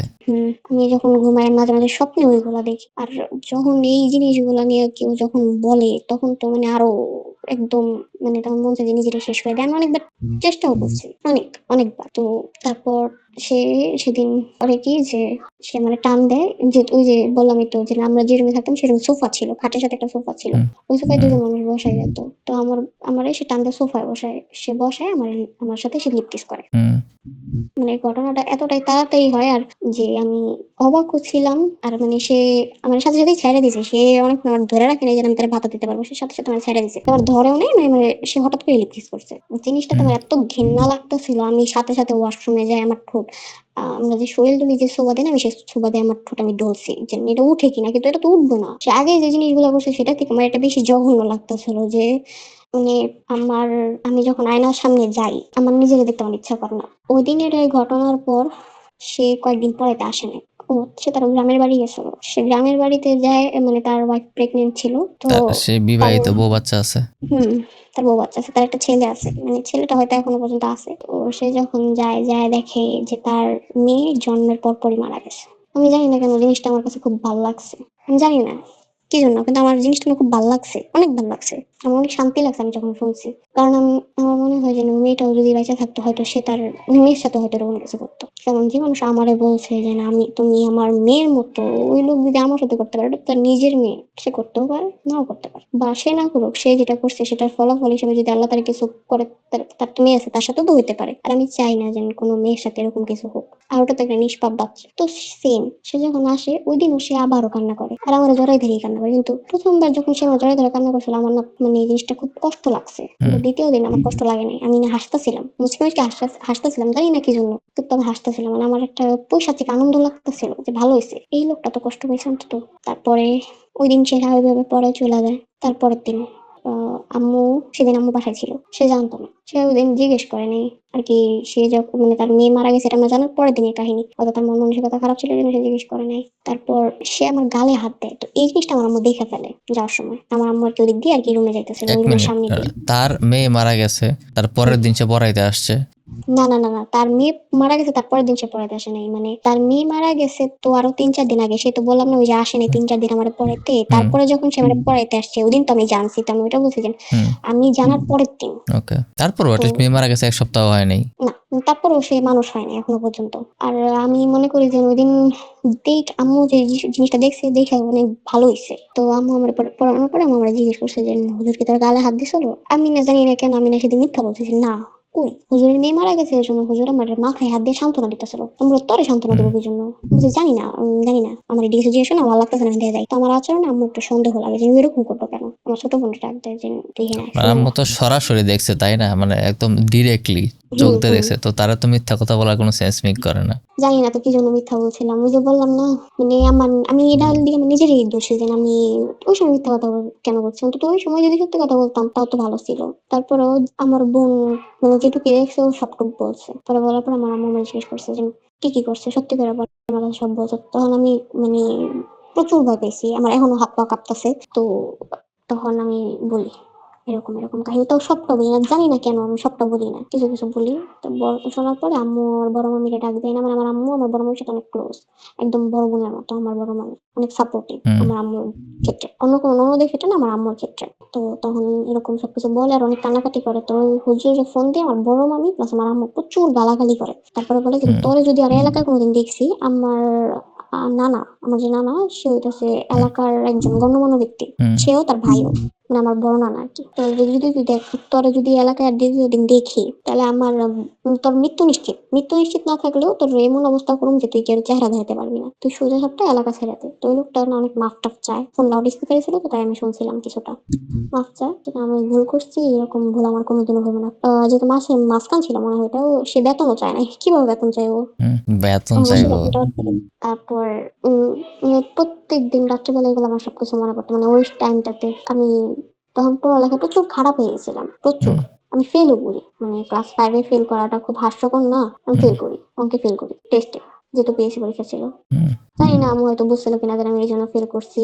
বেশিরভাগ বুঝে নাই, কারণ অনেক বকাবকি করছিল যেন তো ফেল করে 33 পাওয়া কি অনেক বড় কিছু, অনেক কঠিন কিছু? অনেক কঠিন কিছু না, হয়তো সে বুঝে নাই যে আমি কি এর মধ্যে দিয়ে যাইতেছি। সে তো আর তার ভাগ্নের কথা তখনও পর্যন্ত কিছু জানে না। হুম আর এই কাহিনী আর অন্য কেউ জানে না, আমি আমার আম্মু, মানে তখন আমি আমার আম্মু, ওই ব্যক্তি আর আমার বড় মামি। আর আল্লাহ তো সবটা দেখছি, সবটা জানি, হুম এ কয়জন ছাড়া আর কেউ জানে না। তো ওই দিন ওই লোকটা থেকে তো মুক্তি পাইলাম হুম অন্তত।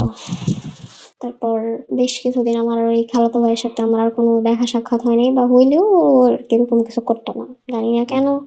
আমার জন্য তো ভালো, প্রায় বছর খানিক গ্যাপ ছিল, ও কিছুই করতো না আমার সাথে। তো ওই সময়টার মাঝখানে আবার আমরা আমাদের বাসায় চলে আসি, মানে আমাদের বাসায়, আমার বাবার বাসায়। হুম তো আমার বাবার বাসায় আসার পরে আমাদের ওইখানে এই সবকিছু ঠিকঠাক করতে গোছাইতে অনেক সময় গেছে। আমি তো না কি আমার আম্মুর যাই হোক তো হিসেবে আম্মু আর কোনো জায়গায় হুম তেমন একটা যাইতো না, মানে আন্টিদের বাসায়ও না। আবার ওই বছর, এটা 2020 সালের কথা, 2020-এর ঈদে, রোজার ঈদে ওরা আমাদের বাসায় বেড়াইতে আসে। আমার সব আন্টিরা আমাদের বাসায় এখনো পর্যন্ত, মানে তখনো পর্যন্ত আসে নাই কেউ বেড়াইতে আমাদের বাসায়, বা কেউ দেখেনি আমাদের বাসা। তো আসছে, থাকবে কিছুদিন। তো ওরাও আসছে, আসার পর তো আমি, মানে আমি তো জানতাম যে ওর চোখ কোথায় যাবে। তো আমি করতাম কি, আমার বুকের মধ্যে মানে সোফার যে কুশন গুলো আছে না, হুম ওগুলো আমি ধরে বসে থাকতাম যেন না দেখে। আর আমি একদম গুটায় বসে থাকতাম। আর এটা আবার কয়দিন, আবার কতক্ষণ। তারপরে বলতে শুরু করলো যে এরকম বালিশ ধরে বসে থাকো কেন? বললাম এমনি আমার বালিশ ধরে বসে থাকতে ভালো লাগে, এরকম মানে হাত রাখা যায় বালিশের উপরে বা মানে ভর দেওয়া যায় কোনো কিছুর উপরে, আমার ভালো লাগে। তো বলে যে তা আমার উপরে ভর দিলেও তো পারো, আমার পায়ের উপরে হাত রাখো বা আমার পায়ের উপরে শুয়ে শুয়ে টিভি দেখো। আমি বললাম, না আমার তো এত দরকার নাই কেউ পায়ের উপরে শুয়ে শুয়ে টিভি দেখা, তাও আবার আপনার পায়ে, আমি আমার মতো ঠিক আছি, আপনি আমার বিরক্ত না করলে আমি খুশি হই। বলে এরকম ভাবে বলতে পারলা, আমি তোমার ভালোবাসি আর তুমি এরকম ভাবে বলতে পারলাম আমারে? আমি বললাম আমি মাত্র ক্লাস 6-এ পড়ি, আমার এইসব ভালোবাসার কোনো সময় টময় নেই, আমি এগুলোর মধ্যে নাই। এই কথাটাতে হয়তো সে কিছুটা অপমানিত বোধ করছে, এই জন্য সে আমার সাথে আর মানে যে কয়দিন ছিল সে আর কথা বলেনি। আমার মেজো খালাতো ভাইও ছিল যে সে মানে আমারে গার্ড করছিল, ঠিক না? এবার শুরু হলো তার কাহিনী। এবার সে শুরু করলো কিভাবে, আমি একদিন ছাদে গেছি কাপড় চোপড় আনতে, মানে কাপড় চোপড় মেলা হয়েছে, ধোয়া হয়েছে, তো সেগুলো নিয়ে আমি নিচে আসছি, মানে আমাদের বাসা মানে ঘরে আসছি। ঘরে আসার পর আমি সেগুলো মানে যার যারটা তার তার জায়গায় রাখতো। আমাদের বাসায় একটা রুম আছে, ওই রুমে কেউ যায় না, মানে আমরা কেউই থাকি না, ওই রুমটা একদম আর কি মানে মানে ওই রুমে ফার্নিচার আছে ঠিকই, কিন্তু কেউ ওই রুমে যায় না। তো আমার কাপড় চোপড় ওই রুমে রাখা হতো, ওই রুমের ওয়ার্ড্রোবে। তো আমি রাখতে গেছি, আমার পিছে পিছে আসছে, তো পিছে পিছে আসছে, আমি বলছি নিয়ে আসছে হয়তো, বলে তোর কাপড় চোপড় হাসি, আমি বলছি হ্যাঁ। বল তোর সাথে কথা আছে? আমি কই আই হল রুমে যাবো। ওকে না, এখানেই কথা আছে। আমাকে বল কি বলবি। কই চোখ বন্ধ কর। আমি কই কিছু দিবি আমারে? কই খাওয়া তোর একটা গিফট আনছি। আমি চোখ বন্ধ করছি, আর চোখ বন্ধ করার পরে ও মানে কিস করে ঠোঁটে, মানে লিপ কিস করে। লিপ কিস করার পর মানে ও ওই হুজুরের মতো মানে বেশিক্ষণ ধরে রাখেনি, মানে ছেড়ে দিছে। মানে থাকে না হঠাৎ একটা ওরকম ছেড়ে দিয়েছে, মানে ও চলে গেছে রুম থেকে বেরোয়। তা আমার কথা হইতেছে যে এটা কি ছিল। আমি আর ওটা কোনো প্রশ্ন করিনি ওই দিন, ও আমার সামনে আর আসে নাই, ও আমার থেকে দূরেই ছিল। তারপরের দিন আমি রুমে বসা বা মানে রুমে কিছু একটা করতেছি, আমি একাই, তো বললাম আমি একা থাকতে পছন্দ করি। তো আম্মু আর আন্টি বিকালবেলা মানে তারা খাওয়া দাওয়া করে ঘুমাইছে, তারা যেহেতু সারা রাত আড্ডা টাড্ডা দিছে, তারা ঘুমাইতেছে। আর আমার ছোট বোন ও বাইরে গেছে, বাইরে বাচ্চাদের সাথে খেলাধুলা করতে গেছে। আর আমার ওই বড় খালাতো ভাই চলে গেছে, আমি একটু তার ওই যে অপমান করছি, মানে তারা বলছে সে তার গায়ে লাগছে যেন সে চলে গেছে। ওর মধ্যে দরজা লাগাইছে। বললাম, আমি জিজ্ঞেস করছি, দরজা লাগালি কেন? আমি জিজ্ঞেস করছি দরজা লাগাইছিস কেন? ওই এমনি। আমি দরজা খুল, কেউ দেখলে বিষয়টা খারাপ ভাবে নিব। তখন যেহেতু আমি ক্লাস 6-এ পড়ে, আমার বয়স যেত 12, আর আগে হুম। যেহেতু আমার সাথে এত সুন্দর সুন্দর বিষয়গুলো হয়েছে, তো দরজা আটকানোর মানে তার একটা ছেলে একটা মেয়ে ও যেহেতু কালকে রাত্রে সরি কালকে বিকাল বেলা এরকম একটা কাহিনী করছে, তো আমার তো মানে হুম। স্বাভাবিক বোঝার কথা যে দরজা লাগানো মানে কি। হুম।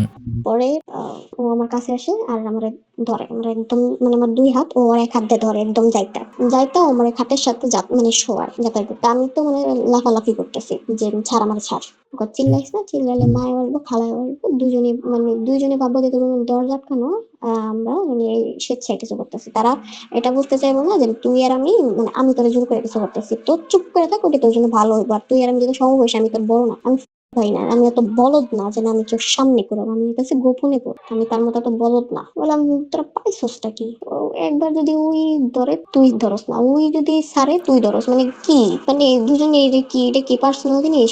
হ্যাঁ অবশ্যই, তুই তো সরকারি জিনিস, তুই তো সরকারি মাল, কখনো আমার কখনো ফাহাদ দেয় বলে ভালো। এখন আমার সার তো মানে ও আমার আমরা ধসাধসি করতে আছি, মানে আমি ওর থেকে ছোটার চেষ্টা করতেছি, মানে আমার উদ্দেশ্য আমি ছুঁইটা রুম থেকে বের হয়ে যাবো, কিন্তু আমার ছাড়তেছে না বা আমি সত্যি খেতে পারতেছি না। ও করে কি আমার বুকে কামড় দেয়, আমার বাম পাশের বুকেও কামড় দেয়, কামড়টা অনেক জোরেই দেয়। ও হচ্ছে কামড় দেয় আর আমার মুখ আটকে রাখে, আমার মুখ হচ্ছে এক হাত দিয়ে চাপা ধরেছে যেন আমি যদি চিল্লাই যেন শব্দ না হয়। তারপর আমার ঘাড়ে, আমার মনে হয় আপনি বুঝতে পারতেছেন।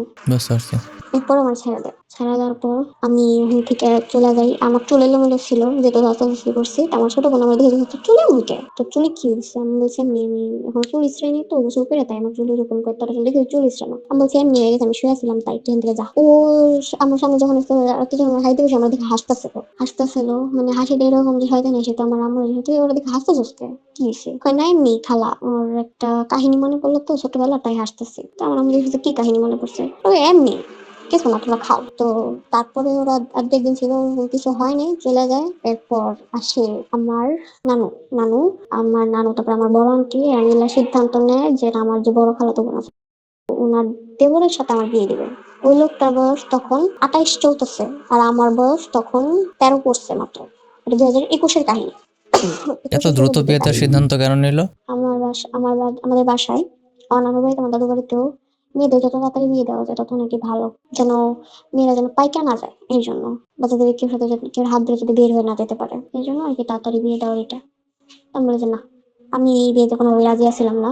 আমার জিজ্ঞেসও করে না, অবশ্য আমার জিজ্ঞেস করতেও না যে আমি রাজি কিনা, কিন্তু আমি আমার আকার ইঙ্গিতে বুঝাতে চেতেছিলাম যে আমি এই বিয়েতে রাজি না। তো তখন আমার খালাতো বোন আমাকে জিজ্ঞেস করে যে তুমি কি করে পছন্দ করো? আমি বলি না, করে পছন্দ করবো এই জন্য, তাহলে যেরকম কাণ্ড কারখানা তখন আমি বললাম যে না, আমি যে বিয়েতে রাজি না, এটাও বলা যাবে না, তাহলে তারা মনে করে যে আমার সাথে রিলেশন আছে, আমি তারে বিয়ে করতে চাই, এই জন্য আমি মানে ই করতেছি না, মানে বিয়ে করতে চাইতেছি না। তো আমি ওটাও বাদ দিয়ে দিই। ওই যে যাও মানা করতাম বা যাও বলতাম যে, মানে আমি এরকম ভাবে বলছিলাম যে এই অল্প বয়সে আমি বিয়ে করতে চাই না, আমি এখন বিয়েতে রাজি না, অন্তত মেট্রিকটা দিতে দাও, তারপরে বিয়ে শাদী নিয়ে করে বা টেনে উঠি তারপর, এখন না। আমি এখন এসব কিছু নিয়ে চিন্তা ভাবনা করতে চাইতেছি না। আর লোকটার বয়স অনেক, আর লোকটা মানে আমার থেকে তো বয়স অনেক বড়। আর ওই লোকটাও যে অনেক ভালো ছিল, মানে ক্যারেক্টার এদিক থেকে তা না। তারও অনেক মেয়ের সাথে সম্পর্ক ছিল। আমার খালাতো বোনের মুখেই শোনা। এমনকি সে আমার খালাতো বোন, মানে আমার খালাতো বোনের একটা ফেক আইডি ছিল।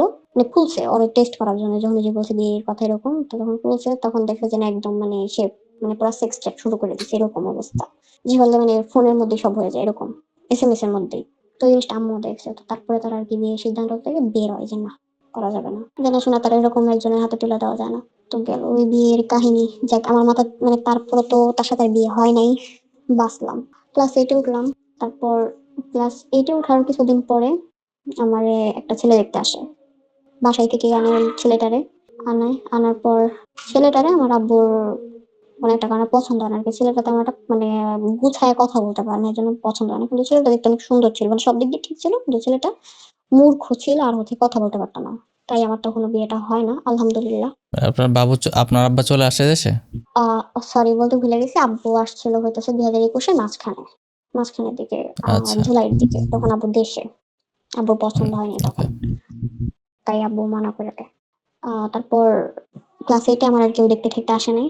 ক্লাস 8-এ আবার বললাম জীবনের আরো একটা ভুল। আমার এক ক্লাসমেট, ওর নাম হচ্ছে, হুম। ও আমারে মানে অনেক পছন্দ করতো। আমি এটা আমার বান্ধবীদের মুখে শুনছি।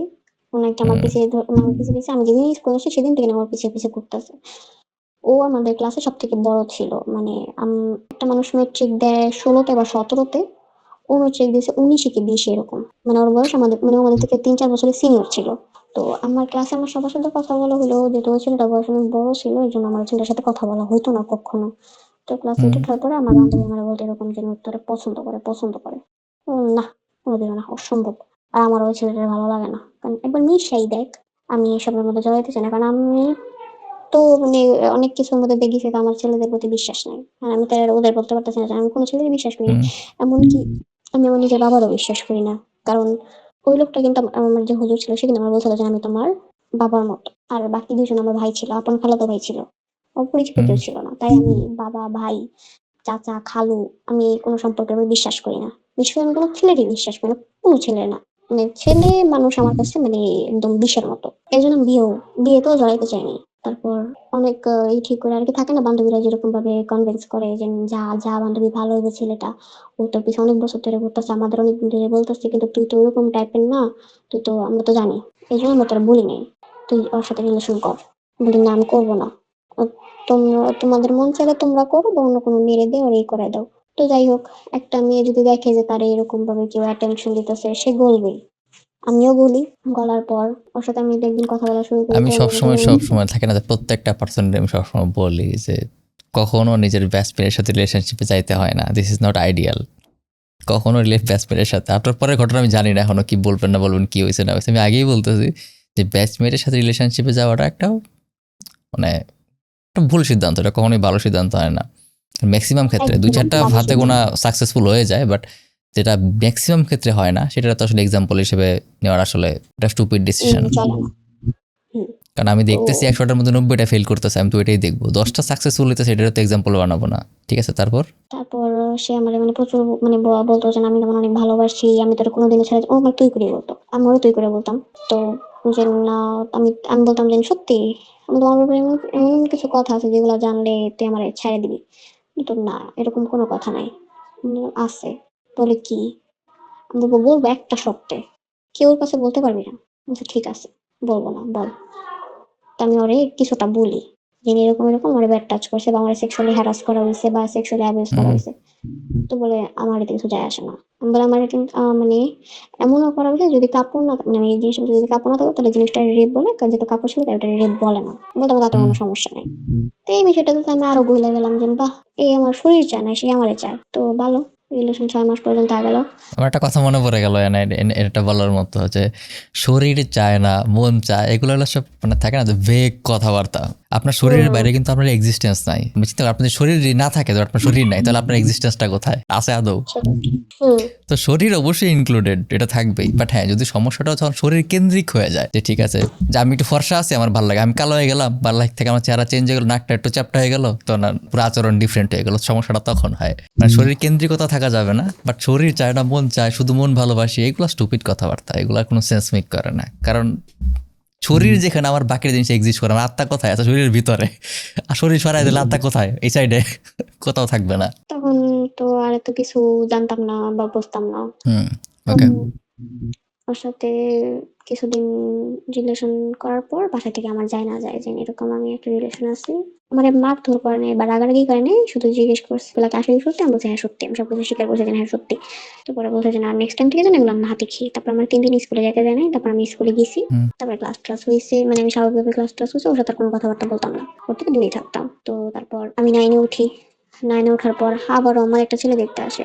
তো ওই ছেলেটাও দেখতে সুন্দর ছিল অনেক, আমারও ভালো লাগছে ছেলেটারে, আমার বাসায় সবাই পছন্দ করছে, কিন্তু আব্বুর পছন্দ হয়নি, কারণ ছেলের বাড়ি তেমন একটা সুন্দর ছিল না, এর জন্য এইটাই কারণ ছিল যে ছেলের বাড়ি মানে মডার্ন না বা দেখতে সুন্দর না, আমার পছন্দ হয়নি, আমি দিব না আমার মেয়ে জায়গায়, ঠিক আছে না দিলা ভালো। তো এরপর ক্লাস 9 আরো কয়েকবার এরকম দেখতে আসে আমারে, সবগুলাই কোনো না কোনো এক কারণে, কখনো ছেলে দেখতে সুন্দর না বা কখনো ছেলে তাদের পছন্দ হয়নি হুদাই। ক্লাস 9-এ উঠতে উঠতে আপনার 3-4টা ছেলে দেখা হয়ে গেছে ফ্যামিলি থেকে। হ্যাঁ, মানে আমার বিয়ে দিতেই হবে এরকম। হুম। তারপরে যাই হোক কোনো মতো আমি ক্লাস 10-এ উঠলাম, 10-এ উঠে আর ছাড় নাই, হুম। 10-এ উঠে আর ছাড় পাইলাম কোথায়, তারপরে জানুয়ারিতে মানে 2024-এর জানুয়ারিতে, জানুয়ারি 14 তারিখে আমার বড় আঙ্কেল মারা যায়, আমার বড় খালু। তো আমরা ওখানে যাই। তো ওখানে যাওয়ার পরে আমি যখন দেখছি যে ও কান্না করতেছে, আমার হুম। এত আনন্দ লাগছে, আমি পারলে ওখানেই হাসি, মানে আমি হাসতেছি, আমি গড়াগড়ি খাই, এরকম একটা অবস্থা যে ও কান্না করতেছে। ওয়াও, বিষয়টা কত সুন্দর, কতটা সুইট লাগতেছে যে ও কান্না করতেছে। আমার কাছে এটা মানে আনন্দের বিষয়। আমি যদি পরীক্ষায় A+ পেতাম তাও হয়তো আমার কাছে এতটা খুশি লাগতো না, বা আমি যদি আকাশে চাঁদ পেতাম তাও হয়তো আমার কাছে এতটা খুশি লাগতো না। ওরে কান্না করতে দেখে আমার যতটা খুশি লাগতেছে। এখানে আমরা একদিন থাকি, না 2 দিন, 2 দিন থাকি, তারপর আমরা চলে আসি। তো ওই 2 দিন আমার সাথে আর কিছু হয় না আর কি। ওর আব্বু মারা যখন থেকে আর কি আমি ক্লাস 8-এ উঠছি, 8-এ ওঠার পর থেকে আর ওর সাথে আমার কোনো ই নেই। তারপর মাঝখানে একবার আমাদের বাসায় আসে, 9-এ থাকতে, সরি এটা মানে অ্যাড করতে ভুলে গেছি। আমাদের বাসায় এসে মানে প্রচুর বৃষ্টি ছিল, আমি বৃষ্টিতে ভিজতেছিলাম, ভিজা শেষে আমি গোসল করতে মানে ফ্রেশ হইতে গেছি ওয়াশরুমে, বেডে দেখে যেন ওরা আসছে, আমি জানতাম না যেন ওরা আসবে। তো পরে আমি শুধু জানতাম যেন ওর বোন আসবে, ও আসবে তা জানতাম না। আমার আইসা আমার বলে যে বারান্দার মতো সাথে একটা কথা আছে। আমি বললাম যে ঠিক আছে, আমি রুমে থাকবো না, আমি বারান্দায় যে কথা বলবো, কারণ বারান্দায় কথা বললে মানে বারান্দা তো আর আটকানো না, যেন কেউ দেখতে পারবে না, খোলা, তো নিচে মানুষ তো বসেই থাকবে। তো পরে আমি বলি কি বলবি বল, আমি তোর অনেক ভালোবাসি, তুই কি আমার বিয়ে করবি? আমি কোন আক্কেলে আপনার মনে হলো যে আমি আপনার বিয়ে করবো? মরে গেল না, অসম্ভব, তুমি কি কেউ পছন্দ করো? আমি বলছি পছন্দ করলে করি, না করলে নেই, কিন্তু আপনাকে তো বিয়ে করবো না। তোমার যে তোমার সাথে কি শুভ কোনো সম্পর্ক আছে? মানে আমার যে খালাতো বোন বলছে না, আমি ওরও হুম। পছন্দ করি না, আপনারও পছন্দ করি না, আমি কেউই পছন্দ করি না। আমার বাসা থেকে যার সাথে বিয়ে দেবে তারই আমি বিয়ে করবো, এখন আপনি আসতে পারেন। তো ওই দিন ও চলে যায়। তারপরে ওর সাথে আর মানে ও ওই দিনের পর থেকে আর আমার সাথে এরকম কোনো খারাপ কিছু করার চেষ্টা করে নাই বা করেও নাই। এরপর ক্লাসকে ওই যে ওর আব্বু মারা যাওয়ার পর, ওর আব্বু মারা গেছে জানুয়ারিতে, ফেব্রুয়ারির 18 তারিখে আমি সেদিন স্কুল মানে আমি প্রাইভেট পড়তেছি, প্রাইভেট পড়ার শেষে আব্বু আমারে নিতে গেছে, আমার আব্বু আমারে নিয়ে আসতো স্কুল থেকে। তো আনছে, আনার পরে এখন আমার বড় চাচি রাস্তায় দাঁড়ানো, আমার আম্মু দাঁড়ানো, আমার বড় চাচিও দাঁড়ানো, তারা আমার ঘরে ঢুকতে দিতেছে না। তো আমার সাথে আমি মাত্র স্কুল থেকে এসেছি, আমার ঘরে ঢুকতে দিতেছে না, বলে যে তুই, আমার বড় চাচি বলে যে তুই আমাদের ঘরে আয়। তো আমি গেছি। তো যাওয়ার পরে আম্মু হচ্ছে আমার ছোট বোন এসে আমারে একটা ড্রেস, কিছু জুয়েলারি আর হচ্ছে কিছু মেকআপ প্রোডাক্ট দিয়ে দেয় যে তুমি রেডি হও। তো তখন আমি বুঝতে পারি যে হ্যাঁ, যে আসলে দেখতে আসছে আমারে দেখে, দেখার পর তাদের পছন্দ হয়, আম্মু আব্বুরও পছন্দ হয়, মানে শুধুমাত্র ছেলের বাবা মা আসছিল আর কি, আমার হাজবেন্ডের বাবা মা আসছিল। তো ওরা বলে যে আমরা আবার কালকে আসবো, ছেলে নিয়ে আসবো, যদি ছেলের পছন্দ হয় তাহলে তো হইলেই, আর যদি না হয় তাহলে তো আর কিছু করার নেই। ছেলে হুম। আসে, ছেলে আমার পছন্দ করে, হুম। মানে আমার পছন্দ হয়েছে। আমি আর ওইদিন ছেলের চেহারা দেখতে পারিনি, আমি আর ফেস দেখতে পারিনি, আমি মানে মাথা নিচে করেছিলাম, এই জন্য আমি আর ওটা দেখতেই পারিনি। আবার মাথা মানে আমার উঁচা করতে বলছিল, আমি উঁচা করছিলাম, বাট আমি ওর দিকে তাকাইতে পারিনি আর কি, আমার হাজবেন্ডের দিকে। তো হুম। তারপরের দিন আমাদের বাসায় থেকে ওদের বাসায় যায়, হচ্ছে বাড়ি ঘর দেখার জন্য, ঘর বাড়ি দেখার জন্য। তো যায়, যাওয়ার পর কেউ পছন্দ হয়, কেউ পছন্দ হয় না, আব্বুর পছন্দ হয়েও আবার হয় না, এরকম দিতেও পারে নাও দিতে পারে এরকম। তো পরে ওদিনই রাত্রে আবার ও সন্ধ্যার দিকে ফোন দিছে আর কি আমার হাজবেন্ড, যে আমার হাজবেন্ডের বাসা থেকে, যে আমাদের ছেলে আপনাদের মেয়ের সাথে কথা বলতে চায় পার্সোনালি। তা বলছে ঠিক আছে আসতে বলেন। তো আমি যখন শুধু আমি বিষয়টা একটু আন্দাজ করতে পারছি যে কি প্রশ্ন করবে, যে আমার কোনো রিলেশন আছে কিনা। স্বাভাবিক। হুম হুম আর হয় সিম্পল জিজ্ঞেস করে আপনাকে কোনো রিলেশন আছে, যদি রিলেশন আছে যদি থাকে তাহলে বলতে পারেন, আমি এই বিয়েতে মানা করে দেবো, সমস্যা নেই। বলছি না আমার কোনো রিলেশন নাই, তখন ছিল না, তাই আমি বলছি যে নাই। বলে ওকে আগে কি কখনো কোনো রিলেশন করছেন, যেহেতু আমার রিলেশনের ব্যাপারটা আমার বাসা থেকে জানতো, আমার আগে মানা করে দিয়েছিল যে না বলবি না হুম যে তুই রিলেশন করছিস বা এরকম তোর কোনো একটা পাস্ট আছে। আমি বলছি না করিনি। ওকে ঠিক আছে, কথা বলে শেষ, আমাদের কথাবার্তা শেষ, চলে যায়। আর কিছু টুকটাক প্রশ্ন করে যে আমি রান্না বান্না পারি কিনা, বা বিয়ের পরে ওর বাবা মার সাথে থাকলে আমার সমস্যা আছে কিনা এটা। তারপর ফেব্রুয়ারির মানে 23 তারিখে, সরি 23 তারিখে না 22 তারিখে, বাইশ হুম তারিখে দুপুরবেলা 1টা বাজে আমি কাছে বাহিরে গেছি, আমি আমার চাচাতো বোনের সাথে হাঁটাহাঁটি করতেছি, ওখান থেকে আমার আম্মু ডাক দিয়ে নিয়ে আসছে যে উপরায় মানে হুম। ঘরে আয়, তোর সাথে কথা আছে। আসছি, আসার পরে বলতেছে তোর আজকে আবারও দেখতে আসবো। তো আমি বলছি, আবার আজকে কে দেখতে আসবো? বলছে ওদের বাসায় থেকে ওর বোনেরা তোরা দেখতে আসবো, ওর আপুরা মানে ওর বোনেরা আমার দেখতে আসে, দেখে তাদেরও পছন্দ হয়। ওই দিনই আমার গায়ে হলুদ, মানে তারা আচ্ছা। ওই দিনই আর কি ডেট ফাইনাল করে ওই দিন গায়ে হলুদ। মাছ যেমন আমরা ভাজার আগে হলুদ টলুদ দিয়ে মাখাই না, হুম। ওরকম আমারও মাখানো হলো ভাজার জন্য। এটা কোনো এক্সাম্পল হইলো? এরকম ভাবে এক্সাম্পল আমি জীবনে শুনি নাই। গায়ে হলুদ রে মাছ ভাজার মতো করে কম্পারিজন করা। হ্যাঁ, হলুদ দিয়ে যেমন সরি মাছটা যেমন ভাজার আগে বা কোনো কিছু ভাজার আগে আমরা যেমন ম্যারিনেশন করি না হলুদ টলুদ দিয়ে হ্যাঁ। মশলা টসলা দিয়ে, তো এরকম তো আমারও তো হলুদ দিয়ে মাখাইলো না হুম। ভাজার জন্য। মাছ কড়াইতে ভাজে আমার ওকে। জীবনটা ভাইগে দিল, এটাই তো। আচ্ছা আচ্ছা। ওকে। আর তারপর?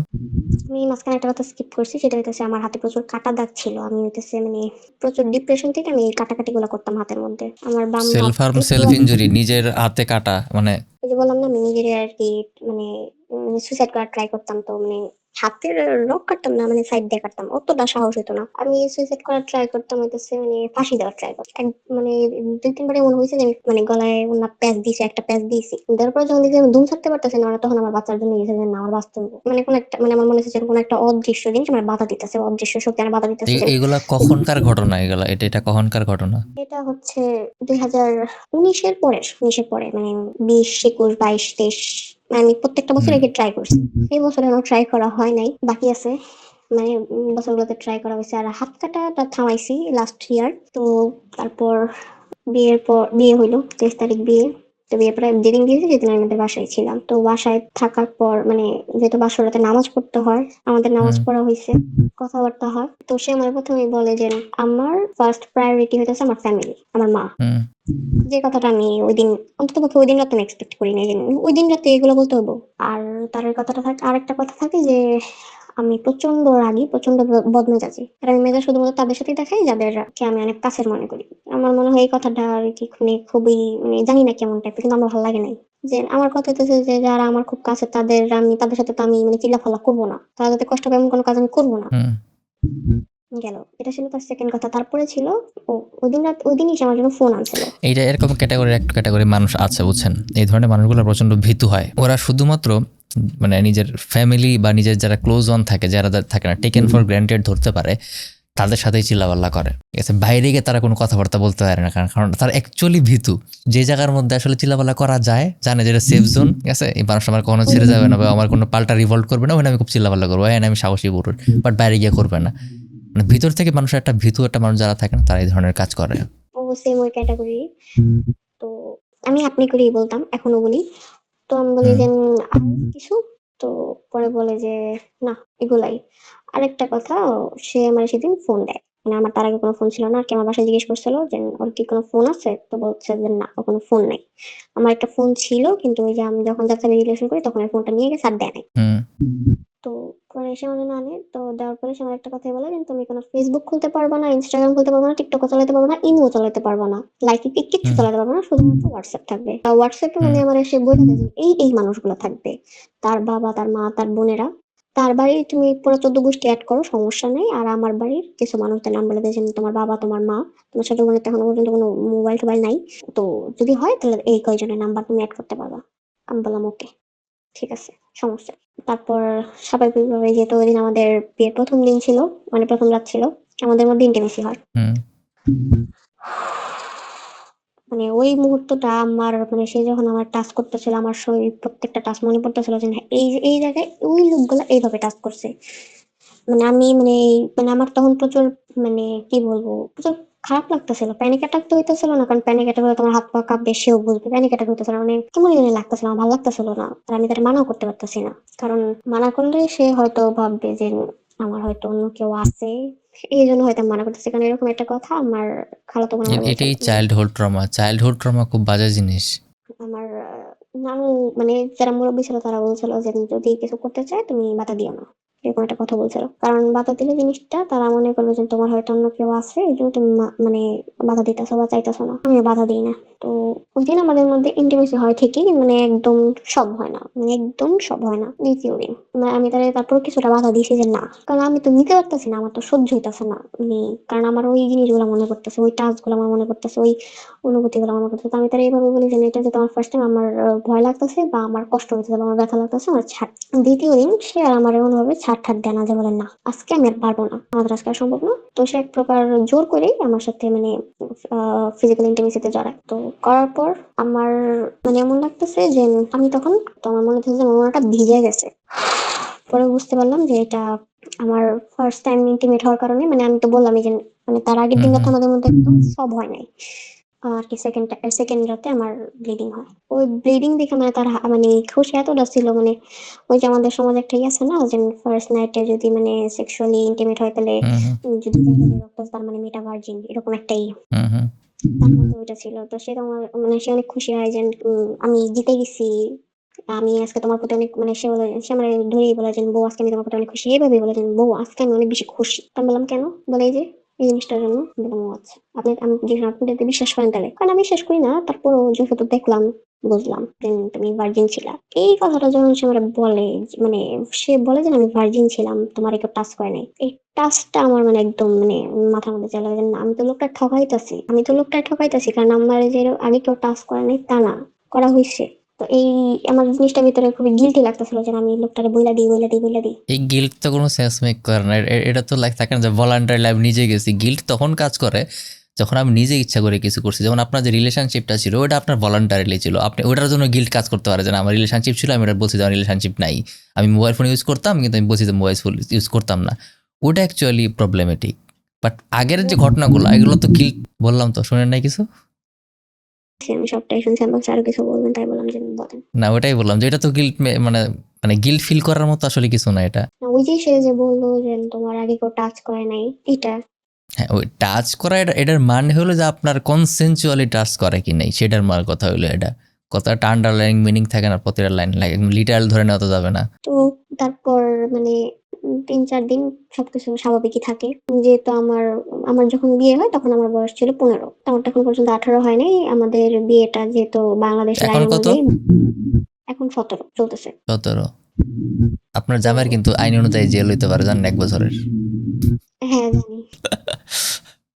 যাতে এক না বছরের হয়, জেল প্লাস 50,000 টাকা জরিমানা। সে জেল যাতে না হয় বিয়ে সেজন্যই বৈধ, তো।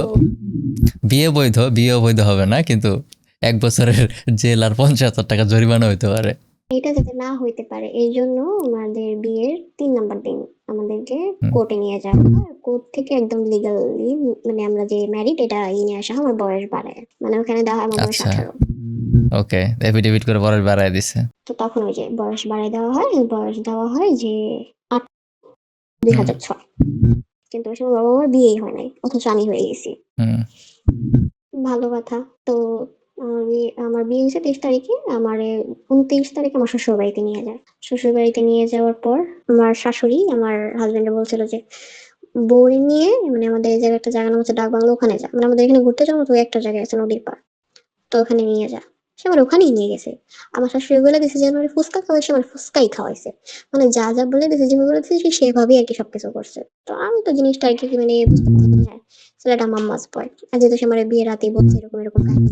বিয়ের কিছুদিন পরে আমার হাজবেন্ড চলে যায় বিদেশ, পর্তুগাল চলে যায়। ও পর্তুগাল থাকে, ও পর্তুগালে চলে যায়। যাওয়ার পর ও সরি, মাঝখানে একটা জিনিস বলতে ভুলে গেছি যে তার আমি আমার হাসবেন্ড সবকিছু বলে দিই। আর বলার কারণ ছিল এইটা যে সে আমারে মানে আমি সবকিছু বলি না, আমি কিছুটা বলছিলাম। মানে সে আমারে বলছিল যে তার একটা পাস্ট আছে, মানে তার একজনের সাথে হুম। বিয়ে ঠিক হয়েছিল, সে সম্পর্কে তার মামাতো বোন ছিল কিন্তু তাদের বিয়ে হয় নাই। মানে বিয়েটা আর কি পারিবারিক ঠিক করা হয়েছিল, দুজন দুজনের পছন্দ করতো কিন্তু বিয়েটা হয় নাই কে। মানে সে আমার এখন জিনিসটা বলছিল যে আমি তোমার থেকে একটা জিনিস লুকাইছি। আমি বলছি কি, দ্যাটস নট এ পাস্ট। যাই হোক তার তো এটা পাস্ট না, মানে সেভাবে বলছে যে আমার একটা পাস্ট আছে। মানে আমার একজনের সাথে বিয়ে ঠিক হয়েছিল, বিয়েটা হয় নাই, মানে থাকে না, এটা নাথিং টু লাইক লুকানোর মতো কিছু না, বলার মতো কিছু না। আমি দিন রাতে জানি না আমারে কোন ভূতে ধরছিল বলদের মতো আমি মানে বইলা দিই যেটা আমার একদমই মানে যে এটার জন্য যে আমার কতটা সাফার করতে হবে পরবর্তীতে আমি নিজেও মানে জানতাম না। আমি বলি তো বলার পরে তার কোনো রিয়াকশন থাকে না, মানে কোল্ড রিয়াকশন, একদম সে চুপ। সে শুনছে, শোনার পরে সে ঘুমাই গেছে, আমিও ঘুমাই গেছি। সে যে কয়দিন দেশে ছিল সে আমার এই বিষয় নিয়ে একটা প্রশ্নও করে নাই, কিভাবে কি হয়েছে, কার সাথে কে, হ্যান ত্যান, কিচ্ছু না। সে যাওয়ার ১ সপ্তাহ পর সে আমার সাথে মানে তেমন একটা কথা বলতো না। সে আমার তেমন একটা ফোন দিত না। ফোন দিলেও যেমন মনে করেন এখন ফোন দিছে ১-১.৫ মিনিট কথা মানে কেমন আছো, ভালো আছো নি, খাইছো, বাস শেষ। রেখে দিত। আর কোনো কথা না। তো আমি তারে বলি যে, "আপনি এরকম করেন কেন? এরকম করি কেন তুমি জানো না?" বললাম, "না, জানি না। এরকম করেন কেন জন্য? তো তুমি জানো। প্রশ্ন করো না।" তো আমি বুঝতে পারি যে আমার ভুলটা আসলে কোথায়। তো আমি বললাম যে, "কোথায়? আমার তো তো সে আমার একটা কথা বলে মানে ঐদিনই মানে তার সাথে আমার তখন মানে প্রচুর তর্কাতর্কি চলতেছে। তো তর্কের এক পর্যায়ে সে আমায় বলে যে, "তোমার মানে আমার বুকের কথা বলেছে যে, তোমার বুকের তো কোনো সাইজই নাই, কোনো শেপই নাই। মানে তোমার বয়সে একটা মেয়ের যে মানে একটা থাকবে, গঠন থাকবে, তোমার তো ওইটাই নাই।" সে আমার এই কথাটা বলে। তো এই কথাটা আমার প্রচুর খারাপ লাগে যে আমি তারে বলছিলাম যে কোনটাই আমার ইচ্ছা ছিল না। যেটা আমি তার ওরকম কিছু বলিনি। আমি তারে জাস্ট একটু বলছি। মানে তার কথা হইতেছে যে তোমার খালাতো ভাই তোমার থেকে অনেক যে বয়সে বড় তা না। ৪-৫ বছরের হয়তো ডিফারেন্স। মানে তার কথা হইতেছে যে আমাদের এখনকার যুগে যেটা হয় আরকি যে রিলেশনে গেলেই ফিজিক্যাল হইতে হইব। আমার যে রিলেশন ছিল সেখানে আমাদের কোনো ফিজিক্যাল কিছুই ছিল না। মানে জাস্ট এতটুকুই ছিল যে ১ দিন ২ দিন সে আমার হাত ধরছে বাস এতটুকুই। তার সাথে আমার ফিজিক্যাল কিছুই ছিল না। তো আমার কাছে তো রিলেশন মানে ছিল যে না ফিজিক্যাল টাচ বলতে জাস্ট হাত ধরা এতটুকুই। কিন্তু তার কাছে মানে রিলেশন বলতে ছিল যেন একদম মানে লিভ ইন রিলেশনশিপ এর মতো। রিলেশন মানেই প্রেম মানেই তার কাছে লিভিং ছিল বা তার কাছে সেক্স ছিল। প্রেম মানে হুম। যে আরকি যারা প্রেম করতো সে তাদের প্রস্টিটিউট বলতো মেয়েগুলারে। তার ভাষ্য অনুযায়ী। মানে তার কথা হইতেছে যে না আমার বন্ধুদের আমি দেখছি এরকম প্রেম করতো। ওরা মানে যার সাথেই প্রেম করছে, পাগল হোক, ছাগল হোক সবার সাথেই তারা ইন্টিমেট হইছে। আর আমারে তারা ভিডিও পর্যন্ত দেখাচ্ছে। আমরা দেখলাম আমাদের একটা গ্রুপ ছিল, সেই গ্রুপে ছিল। তো আমি জিজ্ঞেস করছি, "আপনি কখনো করেন নাই?" বলছেন, "না, আমি কখনো প্রেম-টেমের মধ্যে জড়াই নাই।" এখন আমি জানি না সে আর আল্লাহই ভালো জানে যে তার এরকম কিছু ছিল কিনা। তার ফ্যামিলি বা তার a man is known by the company he keeps. এটা মানুষের চেনা যায় তার বন্ধুরা কেমন সেটার মাধ্যমে। এখন তার আপনি কথা হইতেছে যে কোনো মেয়ের সাথে আপনার ৫টা বান্ধবী যদি খারাপ হয়, মোস্ট প্রবাবলি তাদের এফেক্ট আপনার উপরে পড়বে। আপনি ১০০% না হলেও 50% খারাপ হবেন। That's normal. ওই যে করছিল তো, ওই যে রিলেশন করছিলাম হ্যাঁ, তাদের কথা এক্সাক্টলি। তো ওইটাই। তো আপনার বন্ধু-বান্ধবের সার্কেলটা দেখতে হবে যে আপনি কাদের সাথে মিশতেছেন। তাদের ইফেক্ট আপনার উপর পড়বেই। তো আপনি ১০ টা গাঞ্জাখোরের সাথে চললে মোস্ট প্রবাবলি যে আপনি ১-১.৫ বছরের মধ্যে নিজেও গাঞ্জা ধরবেন। ১০০%। এটা আমি বিশ্বাস করি। সঙ্গ দোষে যে লোহা ভাসে এটা একদম সত্য। তার কথা আমার তেমন একটা বিশ্বাস হয় না। তারপরেও আর কি করার? সে বলে আমি যেহেতু এখনো পর্যন্ত কোনো প্রমাণ পাইনি, তাই আমি বলতে পারি না। হুম, যাই হোক কেউ ব্যাপারে না জেনে এটা না বলাটাই ভালো। That's definitely. প্রমাণ ছাড়া কারোর উপর তো দোষ দেওয়া যায় না। বাট একটা নরম বলা যায় যে তোমার বন্ধু-বান্ধবরা খারাপ হলে সম্ভাবনা থাকে যে তুমিও খারাপ। তো বাট গ্যারান্টি না। না, একদম 100% গ্যারান্টি তো আর দেওয়া যায় না। তারপরে সে আমার আরো এমন অনেক বাজে, বাজে কথা বলে। আরো একটা কথা বলে যেটা আমার এখনো পর্যন্ত মনে আছে। এই কথাটা আমার লাইফে শোনা সবথেকে মনে হয় বাজে বকা। কেউ যদি আমারে যদি যারও সন্তান বলে তাও আমার হয়তো এতটা কষ্ট লাগে না। তার এই কথাটা শুনে আমার এতটা কষ্ট লাগছে যে সে আমারে বলে যে না আমি যখন তোমার সাথে ফার্স্ট টাইম ইন্টিমেট হইছি, হুম, তোমার যে ওগুলো তো রক্ত ছিল না। ওগুলা ছিল আনারের রস বা কোনো একটা ফলের রস বা কোনো একটা রং। মানে এটা কি কোনো সেন্স হয়? মানে এটা কি মানে মানে এটা কি? মানে দ্যাটস থাকে না ডিরেক্ট ডিসরেসপেক্ট। স্পেশালি থাকে না যখন তুমি অনেস্ট আর তখন তোমার কেউ ডিসঅনেস্টি ট্যাগ দিবে। আমি জানি এটা কতটা আসলে ফিল হয়। কারণ আমার লাইফে এরকম কিছু এক্সপেরিয়েন্স আছে। যেখানে আমি লাইক 100% অনেস্ট। আমি জানি আমি একদম ১০০% সৎ। আমি কোনো কিছু ভুল করি নাই, কোনো অন্যায় করি নাই। বাট স্টিল আমার ওইরকম ব্লেম দেওয়া হয়েছে। আমি জানি নিজে ঠিক থাকলে কেউ যদি খারাপ ব্লেম দেয় তখন কেমন লাগে। ওখানে তার কোনো মানুষ ছিল না যে আমি তাদের জিজ্ঞেস করবো যে তুমি দেখছো না যে এটা রক্ত ছিল? আল্লাহ তো দেখছে, আল্লাহ তো জানে যে ওটা কি ছিল। আমি আসলে কিছু বলছি না। আমি বলছি যে যদি ওটা যদি কোনো রং হয় আমি তো আপনার পাশেই শুয়েছিলাম। আমি কি আমার কি কিছু করতে দেখেন? আমার কি কিছু নিতে দেখছেন? আর যদি এটা রং হয় মানে ওটা হচ্ছে আমার বডির একদম প্রাইভেট পার্ট। ওই জায়গায় আমি কেন কিছু দিতে যাবো? এটা তুমি দিয়েছো, তুমি হয়তো কোনো রং টং দিছো। রুমে আবার সেদিন আনার ছিল, বলতেছে তুমি আনারের রস বলেছো। আচ্ছা, আমার কথা হচ্ছে যে তোর জিনিসগুলা আমার আনার এতটাই কি ডালিম? হ্যাঁ, ডালিম, ডালিম। ডালিমের রস। ভাই ডালিমের হ্যাঁ, এর সেন্স মেক করে কোনো? ডালিম আর ব্লাডের মধ্যে পার্থক্য আছে না? আমি তার এই জিনিসটা বলি যে যদি ওটা ডালিমের রস হয়, ধরেন একটা ডালিমের রস, আমি ডালিমের রস এখানে দিছি। বাট হ্যাঁ, এই ধরনের থাকে না, এই ধরনের জিনিসপত্র এক্সিস্ট করে, ঠিক আছে? এটার মানে এটা যে এক্সিস্ট করে না, এটা এক্সিস্ট করে আমি জানি।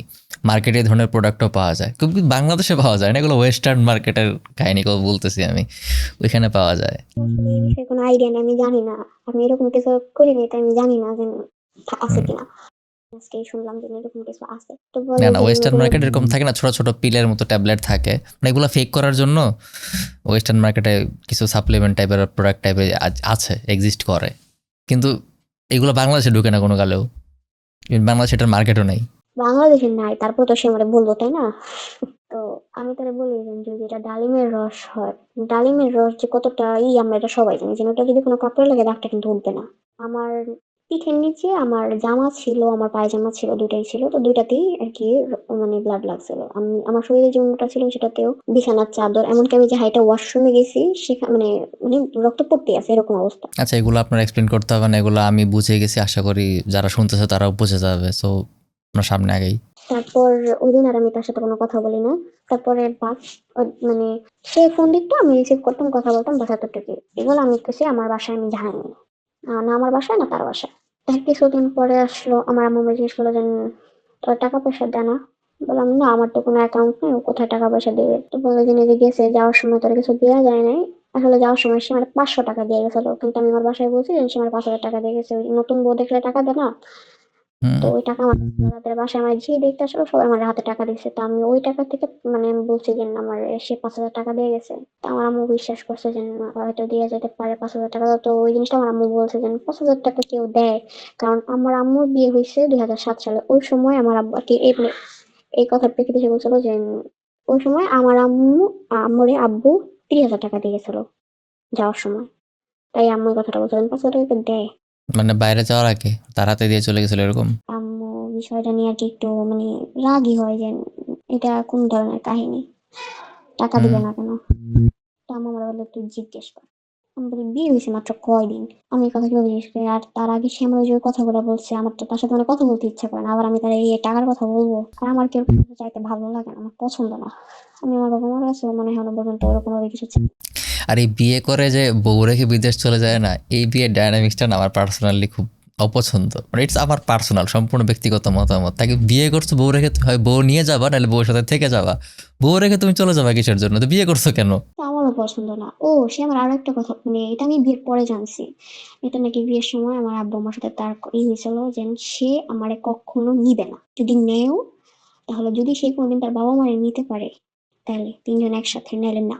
যদি তার মানে বাবা মা যেতে আমার পারে। যদি নিজের বোন থাকতো, আমার যদি নিজের বোন, ঠিক আছে, এই সেম সিচুয়েশন থাকতো, আমি জীবনও তারে বিয়ে দিতাম না এই ধরনের কন্ডিশনে। হাজব্যান্ড ওয়াইফের কাপল গোলই হলো তারা একসাথে থাকবে। The purpose of marriage is being together. It's not like যেটা বিয়ে করে দিলাম, তুমি এক জায়গায় থাকলে আমি জায়গায় থাকলাম, তাই বিয়েটা সেন্স মেক করে না কোনো। কিন্তু এটাই তো আমি নিজের, এটা আমি বিয়ের পরে জানছি, বিয়ের 1-1.5 মাস পরে আমি জানছি এই কথাটা। কথায় কথায় একদিন আম্মু বলে যে না, আমার সে কোনোদিনও নিবে না। আমি মানে তখন অনেক মানুষ ছিল তো। না নেক, নিচে চলে আসুক, তার কি নিতে হবে কেন?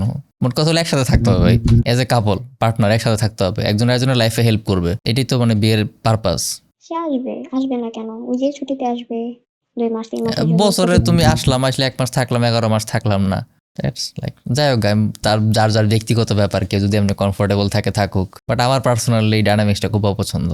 অন্যান্য কাপলদের ক্ষেত্রে এটা আমারও পছন্দ, কিন্তু আমি যদি আমার নিজের হাজবেন্ডের কথা বলি, আমি চাই সে আমার থেকে যতটুকু দূরে থাকতে পারে ততটা ভালো। সেটা হ্যাঁ, আপনারা তারা পছন্দ করেন দেখে ভালো হইতেছে, এটা তো জাস্ট পরে মানে কি হইতো যে আপনারা পছন্দ করতেন, সেটা ভালো মানুষ হইতো, সে সব ঠিকঠাক থাকতো সবকিছু, তখন তো ডায়নামিক্সটা সেম থাকতো না, তাই না? মানে আমি যে যখন এই কথাটা শুনি তখন তো আমার সামনে অনেক মানুষ ছিল, তাই আমি চাইনি আমার আম্মুরে ছোট করতে। এই জন্য আমি জিজ্ঞেস করি নাই যে তোমরা এই কথা যাই না আমার কিভাবে বিয়ে দিলা। হুম। কারণ আমি কেন আরেকজনের সামনে আমি আমার মারে ছোট করবো? এই জন্য আমি এই প্রশ্নটা করি নাই, পরেও আর করিনি, কারণ করতে ইচ্ছা করে নাই। কারণ তারা তো জানি বিয়ে দিছে তাই না? তারা তো না জেনে বিয়ে দেয় নাই, তারা তো জানতো। তো তাদের বলে তো লাভ নাই। তো আমারে অনেক জোর করায় আম্মু আমারে বলাই যে মানে ওরা বলতে বলে, আমার হাজবেন্ডে বলতে বলে যে টাকা চাও, টাকার কথা। তা আমি বলি যে এরকম টাকার কথা, বলে যে না, আমি কোনো টাকা পয়সা দিতে পারবো না। তো নিজের তখন অনেক ছোট লাগতেছিল যে মানে আমার হাজবেন্ড মানে এই সমস্ত কথাগুলো বলতেছে, এগুলো আমার আম্মু শুনতেছে। যাই হোক, কথার মাঝখানে আমি ফোন কাইটা দিই। আমার আর সহ্য হইতেছিল না, আমি নিতে পারতেছিলাম না, আমি কাইটা দিই।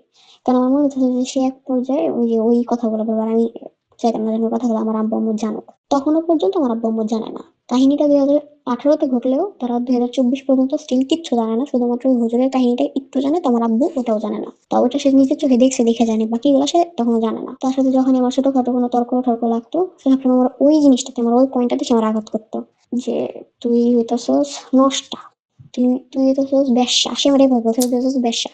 মানে এটা এটা কোনো সেন্স মেক করে? Like you are the victim, এটা আপনার সাথে হয়েছে, আপনি এটা ভিকটিম। আপনার বয়স তখন থাকে না যে কি বয়স আছে, একটা জিনিস হলো যে আমার বয়স 20-এর উপরে উঠে গেছে, আমি সবকিছু বুঝি, আমি অনেক কিছু অ্যালাউ করছি, আমার পর্যাপ্ত বুদ্ধি আছে, এটা মানা যায়। আমার বয়স 9, 10, 11, তখন আমার ওই সেন্সটা কি আছে আসলে? ওটা দিয়ে আমার কেন জাজ করা হবে? জানি না ওই কিভাবে কথাগুলো বলছে। ও যখন প্রত্যেকটা কথা বলতেছিল, আর আমি ও মানে একটা করে কথা বলতেছে, আমি আমার হাতে একটা করে মানে দাগ দিতেছি, এটা আমি কাটতেছি। মানে আমি ওর কথাগুলো প্রমাণ রাখবো যে ও আমার কয়টা কথা বলছে। আমার হাতের কাটাগুলো আমি পরে গুনছি, 40 থেকে 45টা কাটা মানে দাগ ছিল ওখানে। আমার যে কয়টা কথা বলছে আমি সবগুলা কি দিয়ে কাটতেছি। কাটছেন? আমি কাটছিলাম হচ্ছে ভাঙা চুড়ি দিয়ে। ব্লেড দিয়ে কাটার মতো সাহস হয় নাই, একবার ট্রাই করছিলাম, কিন্তু ওটা অনেক বেশি কি হয়ে যায়, এই ভাঙা কাঁচের চুড়ি দিয়ে কাটতাম। আমি অনেক আগে থেকে আরকি চুরি করতে খুব পছন্দ করি। তো আমার প্রচুর কাঁচের চুড়ি আছে। তখন থেকে আমি এই পর্যন্ত মনে হয় ১ মুঠের মধ্যে ১২টা চুড়ি কাটে। তো আমি মনে হয় ৩-৪ মুঠ শুধু ভাঙছি হাত কাটার জন্য। কখনো কোনোটা মানে আমি যতটুকু ধার চাইতেছি ততটুকু ধার হইতেছে না, বা যতটুকু চাইতাছি যে আমি কাটবো ততটা কাটতেছে না। আমার হাতে এমন একটা মানে কাটা দাগ আছে, আমি আপনার পরে এটা ছবি পাঠাবো না, সমস্যা নেই। মানে ওটা আরো আগে জঘন্য ছিল। মানে ওইটা এমন অবস্থা হয়েছিল যে আপনার হাতের ছবি আমাকে পাঠায়েন, হাতের ছবিটা পাঠায়েন। এখনকার হাতের ছবি দেবো, আর যখন হাতের কাটা দাগ ছিল সমস্যা নেই, সেগুলো দেবো, সমস্যা নেই। তো মানে ওটা আর কি ভিতরে মানে পুজ জমে গেছিল আর কি মুখে। মানে অলরেডি ক্ষত জায়গায় খোঁচাইতেন, যে জায়গায় অলরেডি ক্ষত হয়ে আছে এরকম? চাইতাম না আমি, মানে ওই কাটাটা এমনি কাটছি, মানে ওইটা দেখলে মনে হবে না যে ওটা আমি ভাঙা চুরি দেখাচ্ছি, ওটা দেখলে মনে হয় আমি ব্লেড দেখাচ্ছি বা আরো ধারালো কিছু দেখাচ্ছি। আর কাটার সময় যে ছবিটা আমি তুলছি, সেই ছবিটা দেখেও মনে হয় না যে এই ছবি মানে এই এতটা কাটা দাগটা এটা এরকম হতে পারে, এতটা জঘন্য অবস্থা যেতে পারে। যাই হোক, ওইটা নিয়ে কতদিন পর্যন্ত ভুগছি। ডাক্তারের কাছে যাই, এখানে ডাক্তারের কাছে তো টাকা লাগে, আর আমি যেহেতু একটা ম্যারিড মেয়ে, আমি আমার আপনার কাছ থেকে টাকা আশা করতে পারি না। এটা আমার জন্য মানায় না, আমাদের সমাজে এই মানায় না। কারণে এই কারণে আপনার মানে থাকে না, আপনি পড়াশোনা কি করবেন না করবেন সেটা আপনার চয়েস, অ্যাটলিস্ট ফাইন্যান্সিয়াল একটা সোর্স থাকা দরকার আসলে মাঝে মধ্যে। কারণ ইন কেস আপনার জামাই আপনার বিট্রে করলো, তখন আপনার ফাইন্যান্সিয়াল থাকবে, ব্যাকআপ থাকা উচিত। পড়াশোনা করার অনেক ইচ্ছা ছিল, মেট্রিক দেওয়ার পর অনেক ট্রাই করছিলাম। না, ফাইন্যান্সিয়াল সোর্স থাকার একমাত্র হলো পড়াশোনায়, ব্যাপারটা এরকম না। আপনার ফাইন্যান্সিয়াল সোর্স পড়াশোনা ছাড়াও হয়। ইটস লাইক আপনার থাকে না, যে কোনো ধরনের বিজনেস রান করতে পারেন, কোনো ধরনের সার্ভিস রান করতে পারেন, অনেক অনেক অপশনই থাকে। এটা জাস্ট চিন্তা করে বের করতে হবে। এনিওয়ে, আমরা আলোচনার থেকে ডাইভার্ট হয়ে যাইতেছি, গল্পে থাকি। আমি যখন হাত কাটতাম, আমি প্রত্যেকটা হাত কাটা ছবি করে পাঠাইতাম, যে এই যে আমি হাত কাটছি। মানে ও শুধু একটা প্রশ্ন করতো যে হাত কাটছো কেন, এটা হইতাছে মানে এটা যারা করে, নিজে যারা আঘাত করে তাদের জন্য হইতাছে সরাসরি জাহান্নাম, এই কথাটাই শুধু বলতো। আর তেমন কিছু না। মানে আমি মানে এটা মানে আশা করতাম যে ও হয়তো বলবে যে তুমি হাত কাটতেছো না, মানে আমার জিনিসটা ভালো লাগে না বা আমার জিনিসটা কষ্ট হয়, তুমি নিজের বসে দিতে হবে। তা আমি এতটা মানে মাথায় মোটা যে আমি এটা বুঝতেছি না, যে মানুষ আমার প্রস্টিটিউট বলতে পারতেছে, সেই মানুষের আমার হাতের কাটা দাগ দেখলে তার মন গলবে না, এতটুকু আমার মাথায় সেন্স নাই। আমার বাম হাত পুরাটা কাটা, আমার ২ পায়ে পর্যন্ত কাটা দাগ আছে, আমি ২ পায়ের রানে পর্যন্ত রানে কাটছি, যেন রান তো কেউ দেখতে পারবে না, যেন রানে কাটতাম। তারপর পায়ের তালুতে পর্যন্ত আমি কাটছি। যে এগুলো করতেন, এইগুলো তো লাইক একদম মানে স্টুপিড বিহেভ, মানে এগুলো তো কোনো সেন্স মেক করে না। আপনি নিজের আঘাত করলে কি হবে? আমি তো ওই জিনিসগুলো আমার ভিতর থেকে বের করতে পারতাছি না, আমার তো বের করতে হবে কোনো একভাবে, আমি কেউ কাছে বলতেও পারতাছি না। মানে জিনিসগুলা মাথার মধ্যে মানে একদম ভার হয়ে থাকতো, এখনো বুঝতে ভার হয়ে পারছি। থাকে ওকে, ওকে, থাকে ওকে, জিনিসগুলা। বুঝতে পারছি। তো তারপর ১ মাস পরে মানে কোনো একভাবে সে আমার বলে যে মানে কেমনে জানি, মানে একদিন হঠাৎ করে সে ফোন দিয়ে বলে যে তুমি একটা বিকাশ অ্যাকাউন্ট খোলো, আমি তোমার ৫০০ করে টাকা পাঠাবো, সে আমার ৫০০ টাকা দিবে প্রতি মাসে। তো আমি এটা আম্মুরে বলি, আম্মু বলে কি এটা কি ৫০০ ইউরো, মানে ও তো পর্তুগাল থাকে, তো পর্তুগালের কারেন্সি তো ইউরো, তো এটা কি ৫০০ ইউরো হুম। নাকি ৫০০ বাংলা টাকা? যদি ৫০০ ইউরো হয় তাহলে তো ভালো, আর যদি ৫০০ টাকা হয় তাহলে তো এটা জিনিসটা তো আর হয় না। তো আমি জিজ্ঞেস করি এটা কি, মানে টাকা, আমি আর বলি না যে এটাকে ৫০০ ইউরো, আমি বলছি টাকা। বলছে হ্যাঁ ৫০০ টাকা। তো আমি বিকাশ অ্যাকাউন্ট খোলার পরের দিন আমি বিকাশ অ্যাকাউন্ট খোলা, আমি মানে নিচে গেছি, মানে আমাদের ঘরে বাইরে গেছি। আপনার যে শ্বশুর বাড়ির ফাইন্যান্সিয়াল কন্ডিশন কেমন? মানে তারা মানে অর্থনৈতিক অবস্থা কেমন তাদের? নারায়ণগঞ্জে মানে ৬ তলা একটা বাড়ি, মানে পুরো নিজস্ব টাকা দিয়ে তারা করছে, মানে কমপ্লিট করছে। আমি কি বলবো আসলে তাইলে? আর ওই টাকা আমার হাজবেন্ড হচ্ছে ফ্যামিলির একমাত্র ছেলে, হুম। ওর কোনো ভাই নেই, দুইটা বোন আছে ওর ছোট, কিন্তু আর কি ও একমাত্র ছেলে। কি বলবো মানে তাদের যে শুধু যে মানে আমার হাজবেন্ড কামাই করে দিতেছে এমন না, আমার যে শ্বশুর উনি কিছুদিন আগে আর কি বিদেশ থেকে আসছে, মানে হয়তো 3-4 বছর হয়েছে এরকম। তো মানে তারও উপরে ইনকাম আছে, এমন না যেন ওর 1 লাখ টাকায় সংসার চলে, ও সংসার চালে কুল পেতেছে না এর জন্য আমরা দিতে পারতেছে না।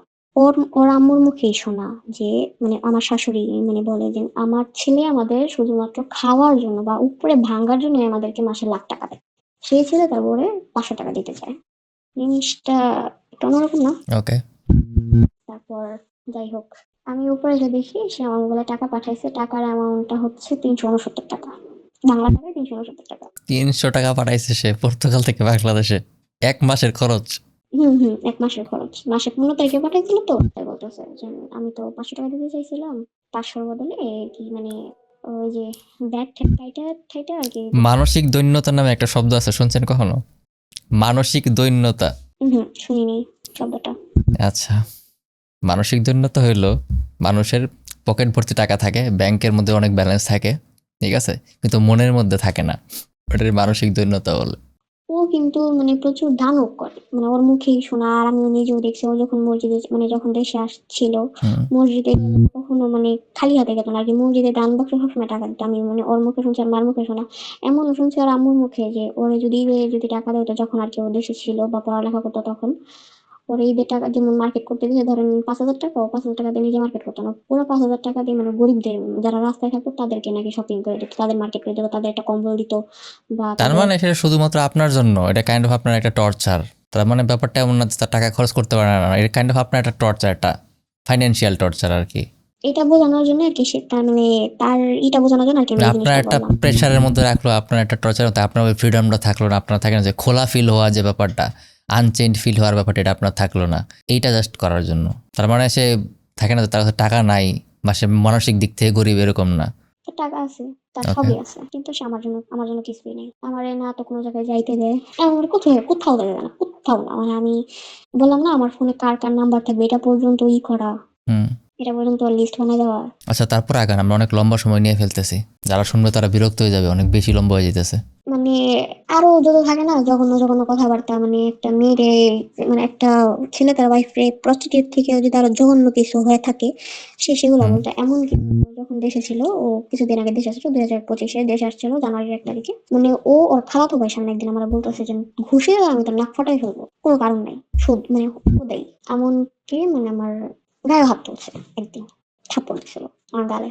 এগুলা কিছুই আমার ফ্যামিলিতে জানতো না। 2024-এ সরি 25-এর মাঝখানে আমি পরীক্ষা দেওয়ার পর আমি যখন পরীক্ষা দিই তখন আমার পক্স হয়, পক্সটা চিকেন পক্স হয়। সে আমার একদিনও ফোন দিয়ে আমার খোঁজ খবর নেয় নাই, একবারের জন্য না, মানে আমার জিজ্ঞেসই করেন নাই যে আমি আসি না মরে গেছি না বাইচে আছি। আমার পক্স হয় প্লাস আমার হচ্ছে পায়ের মধ্যে বড় বড় মানে ফোড়া স্বাভাবিকভাবে ছোট, কিন্তু আমার ফোড়াগুলো এত বড় ছিল যে আমার পুরো হাতে পাঞ্জাতে আটতো, এত বড় ফোড়া ছিল ফোড়া হয়। তো সেই ফোড়াগুলোর আমি ছবি পর্যন্ত, কিন্তু সে আমার আই জিজ্ঞেস উইশ করে নাই। এটা, এটা লাইক কিছু বয়স্ক মানুষ দেখুক যাদের নিজেদের মেয়ে আছে, যে মেয়ে বিয়ে দেওয়ার আগে একটু চিন্তা ভাবনা করে বিয়ে শাদী দিবেন, মানে অ্যাটলিস্ট যাদের নিজেদের মেয়ে আছে তাদের গার্ডেনের কাছে ভিডিওটা যাক, তারা দেখুক, আমি চাইবো শেষ পর্যন্ত। আমিও চাই দেখুক। আমি জানি এই স্টোরিটা অনেক লম্বা, একদম ছোটবেলা থেকে শুরু করে তো। হুম। তারপর আমি একটা পর্যায়ে আর সহ্য করতে পারিনি, মানে আমার আর সহ্য হয় নাই, আমার সাথে কথা বলা বন্ধ করে দিই, ফোন দিতে আমি ধরতাম না। তো ওর বাসায় থেকে ওর আম্মু ফোন দেয়, আমার আম্মুর এরকম বলে যে না আপনার মেয়ে এরকম ফোন টোন দেয় না কেন। ও আমার আবার একটা নিয়ম ছিল কি, মানে ও নিয়ম বানিয়ে দিয়েছিল যে ওর মার সাথে প্রতিদিন ফোন দিয়ে কথা বলতে বলতো, আমি ওর মার সাথে ঠিকই ফোন দিয়ে কথা বলতাম মানে কয়দিন, তোর সাথে বলতাম না। তো মার এরকম সাথে ফোন বলে দিয়ে কথা বলতাম মানে এক বাসায় থাকেন না?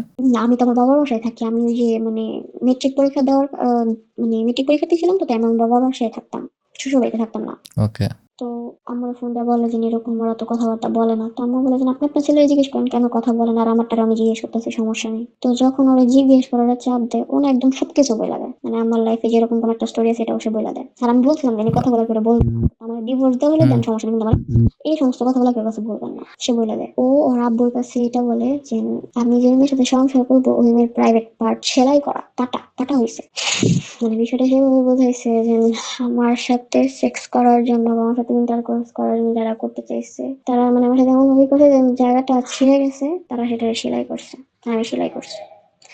আমার আব্বু আমার কথা বিশ্বাস না করে আমার জিজ্ঞেস করে, মানে আমার আম্মু জিজ্ঞেস করে যে এটা কি আসলেই সত্যি। মানে এই কথাটা শোনার পর নিজের এতটা ছোট হয়েছে না, আমার হাজবেন্ড, সে আমার বয়ফ্রেন্ডও মাঝে সে মানে ওর আব্বু আমার কাছে এই কথাটা বলবে, সে বলে সে তার আব্বুর কাছে বলছে যে ওই মেয়ের প্রাইভেট পার্ট কাটা, সেলাই করা। আর আমার জানার মতো একটা মেয়ের প্রাইভেট পার্ট তখনই কাটা হয় যখন তার নর্মালি বাচ্চা হয়, বা যদি কোনো মেয়ের যদি অল্প বয়সে যদি রেপ করা হয় তাহলে যদি ছেড়ে যায়, তাছাড়া করা হয় কিনা আমি জানি না, আমার সত্যি জানা নাই। কিন্তু আমার তো এরকম কিছু ছিল না, সে কেন বলছে আমি জানি না আর কি। ভ্যাজানাল নর্মাল ডেলিভারি বাচ্চা হলো, হলেও কখনো কাটা হয় না। ছিঁড়ে গেলে সেলাই করতে হয়, আমাদের যদি বাচ্চার মাথা বড় থাকে তাহলে কাটতে হয়, আচ্ছা, হ্যাঁ।